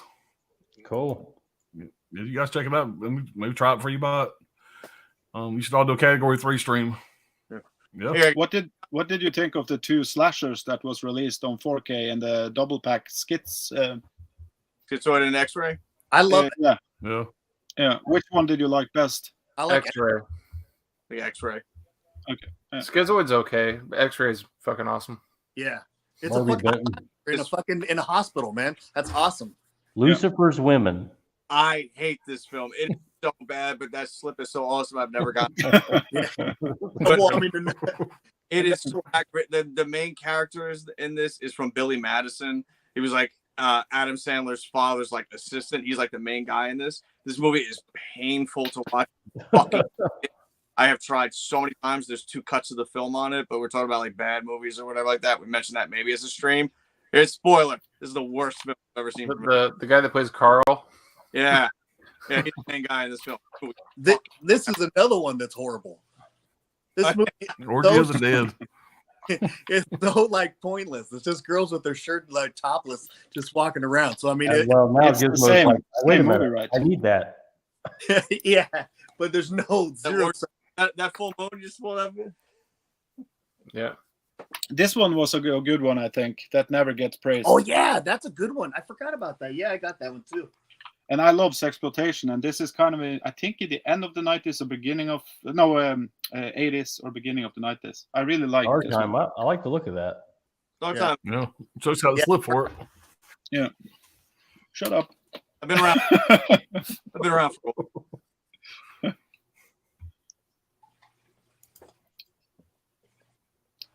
Appreciate it, Chris. Thanks, Chris. Rush Week I didn't like too much either. I have that one. Yeah, I wasn't. Dogville is the worst movie of all time with superstar actors in it. But another one, Sudden Fury. I haven't seen it. I actually enjoyed that one. I got that one. I kind of enjoyed it. It was I think that was a TV movie, right? Yeah, a lot of fun. It's fun. Yeah, it's fun. Is the Undertaker still possible to buy? Of course, without slip, but Yeah, Yeah. without slip, it's still available. Yeah. I think it was Yeah. $10 now this time. Add it to your merch box or something. Yeah. I want to say the slip was only. It was one of the earlier ones. I want to say it was only like 1,500 copies to 2,000 copies. I think it's not like what they do now. Yeah. Use your points, buy the slip. They're already under 1,000 for From Beyond. It's pretty insane out of 7,000. I just used my points to buy the Incubus slip. Oh, you piece of Nice. shit. Who likes that movie? I know one guy. Great water shit. Thank you, man. Jamie said, You "Boobs keep bitch. the world on You even keel." bitch. Never a true statement. Never a true statement, Jamie.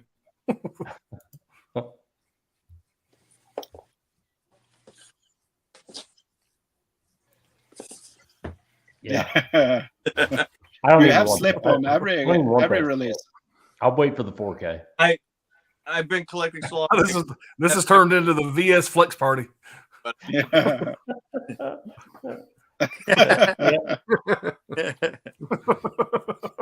What's in the box? Yeah. What's in the box? That's That's the PSP edition. It plays in your old PSPs. It's got Like a keychain or something. has an enamel pin in it. There it is. Yeah. But none of you have this, so I'm happy. What is that? What is it? A bear's It's the fucking thing with the slip, the bear slip on it. I don't know what it is. It's fucking I haven't seen it. I don't know what it is. Sleep for that thing.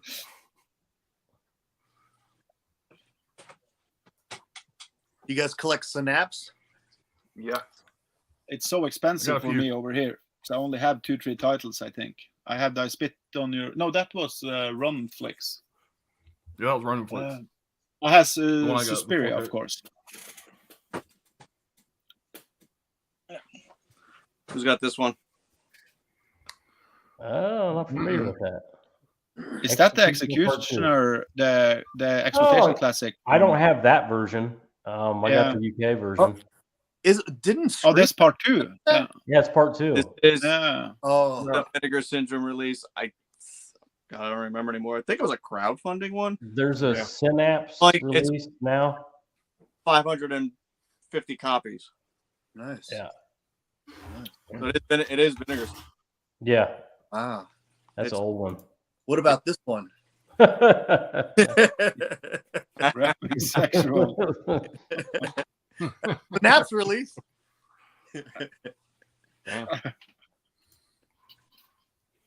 And Trini says, sell it all. Chris, I have three Synapse films. One is coming, making it 4. Yeah, they're nice to pick up on sale. Yeah. What about all the cutting class slips? Yeah, I got all those. God damn. What the fuck? I just got one. I got the one on your far. They released 5 fucking slipcovers for it, and my dumbass had to have them all. I sent one to Martinez Joe, but yeah, I got the other 4. Still.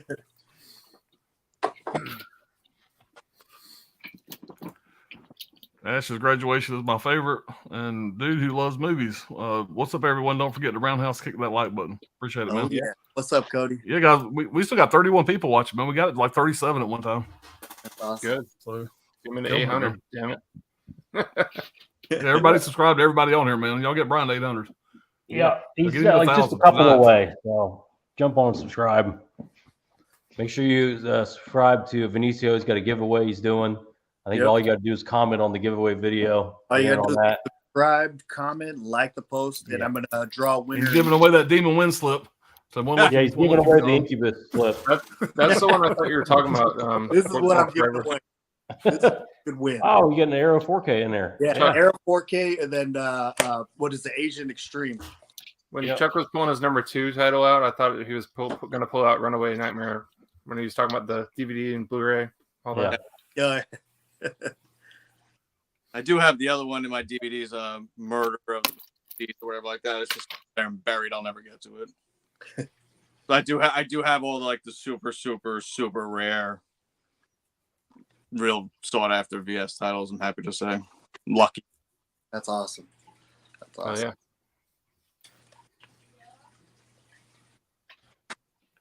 Yeah, my first VS title wasn't bought until Black Friday of 2021.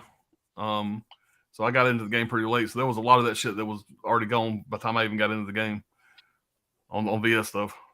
But yeah, I think Fade to Black was my first one. Yeah. I can't recall when my first one was. I know I have all the VSAs, and I've got those since they were released. But fuck, I think it might have been. I don't know, man. I know. I remember when Mausoleum was released. Mausoleum was a real early one. Yeah. My first video on my channel was my Vinegar Syndrome unboxing. That was my first video on my channel. Oh, that's awesome. That's awesome. Yeah. I think my first. I actually had two. I had 2 VS titles before I made that video, and then I had a big Black Friday haul, and that was my first video. So yeah, I think Christmas Evil and Night Train to Terror were my first 2. Yeah, actually, it was a half-weighted Black Friday haul was my first video. My first video dropped in July, and that half-weighted Black Friday haul was huge. And when it came in, that's when I made the first video. And yeah, I had a lot of shit in that box. I had no idea what I got. It was all blind buys, you know. That's awesome. Yeah. This is a title I really hope Windows will release. Which is that? Hardware. I'm yeah. If they release Hardware and the other Dust Devil from Richard Stanley, I will be in heaven. Got a Hardware handy. I do have the Dust Devil 5 edition that came with some type of. This one right here, this Hardware. Yeah. Oh, you got the same shit. Hell yeah. Was that Scorpion? Seven. Yeah, Scorpion. Yeah, that's a Scorpion. I think Wasn't there a Severin release? I have a German release. This is Running Flicks. This one. Running Flicks. Okay. Conan. I think the initial edition was 7. Okay. Which I do have somewhere. They're out of. I need a copy of Hardware. I'm not going to pay fucking $200 or whatever these idiots are paying. I mean, it's bound to get a 4K re-release from Severin or Ronin Flicks or somebody. Yeah, it's gonna happen eventually. Yeah. I've learned that the hard way, man. Is you just gotta be patient, and another fucking company is gonna fucking release it. Like for a little bit there, man, I was spending all this money on fucking these damn movies for slipcovers just because I missed it at the time. But then another company is gonna fucking release it, man. You know, their rights expire, then another company acquires the rights, and they. There's Dust. Which release is that? Kacha, I believe. Kacha Film. Oh, it's a German. Yeah, this is a German edition. It's like 4 or 5 discs.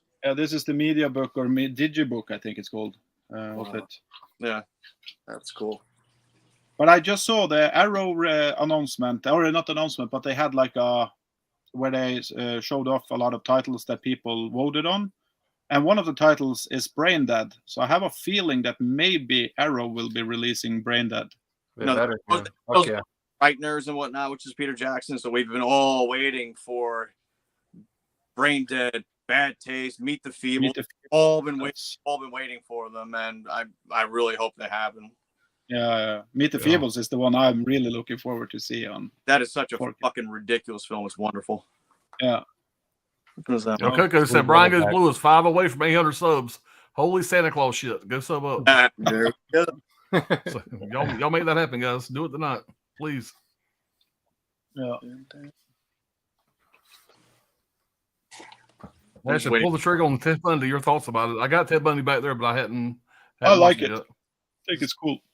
Stay tuned for our video about that, Ash. We'll talk about Ted Bundy. Cool. I'm down to 1%. I'm about to fall off. Yeah, we're fixing to jump off, guys. It's after midnight. Yeah. Jump it. Yeah, we'll finish up what we got here in the chat. Caveman asked where you can buy Synapse films, and he got an answer here. Chris C says, Amazon and their site. Deep discount. All the retailers carry them. Synapse.com. Limited stuff. Go for Orbit. Go for Diabolic. And, I've seen even Synapse directly because they anything they package up themselves they handle well. It's expensive because they're direct, but it's all handled properly. Now, Chris says, Vinny said, do you have Lejeune? Yes. The Thomas? That's the Grave Robbers. Yeah. Yeah. That is the Grave Robbers. All right, seen that one. Dogville has James Caan. There it is. John Hurt, Nicole Kidman. They filmed everything in one large room. The floor was a chalkboard. Houses were drawn with chalk. It's Lars von Trier. It's the first in the trilogy. It's many people hate it. I like it, but yeah. You lost me at Lars von Trier. Well, you haven't seen The Kingdom yet, and see that first. You will love The Kingdom. I saw Antichrist. I will admit that I liked it, but I saw that fucking house that Jack built, and I had to get that out of my house. I mean, that ending is heterosexual whorehead. Hey, you sick fucks. What's going on, man? Is that Dirk? Chris oh, yep. I have it. My favorite slip from Viz. All right, guys, we're gonna have to. I'm going to call this quits. I got to get to work in like fucking 6 hours. So, everybody, this has been a blast. Horcholo, Chuck, man, thank y'all so much for being here, man. Anytime you guys want to do something else, let us know. Welcome anytime. I had a blast. Thank you. Thank you for having me. Awesome. Yeah, man. Awesome time, guys. All right, guys, we're gonna end this. Everybody have a good week. Be safe. Take care. See y'all next time. See you guys. See you later, man. Have a good one.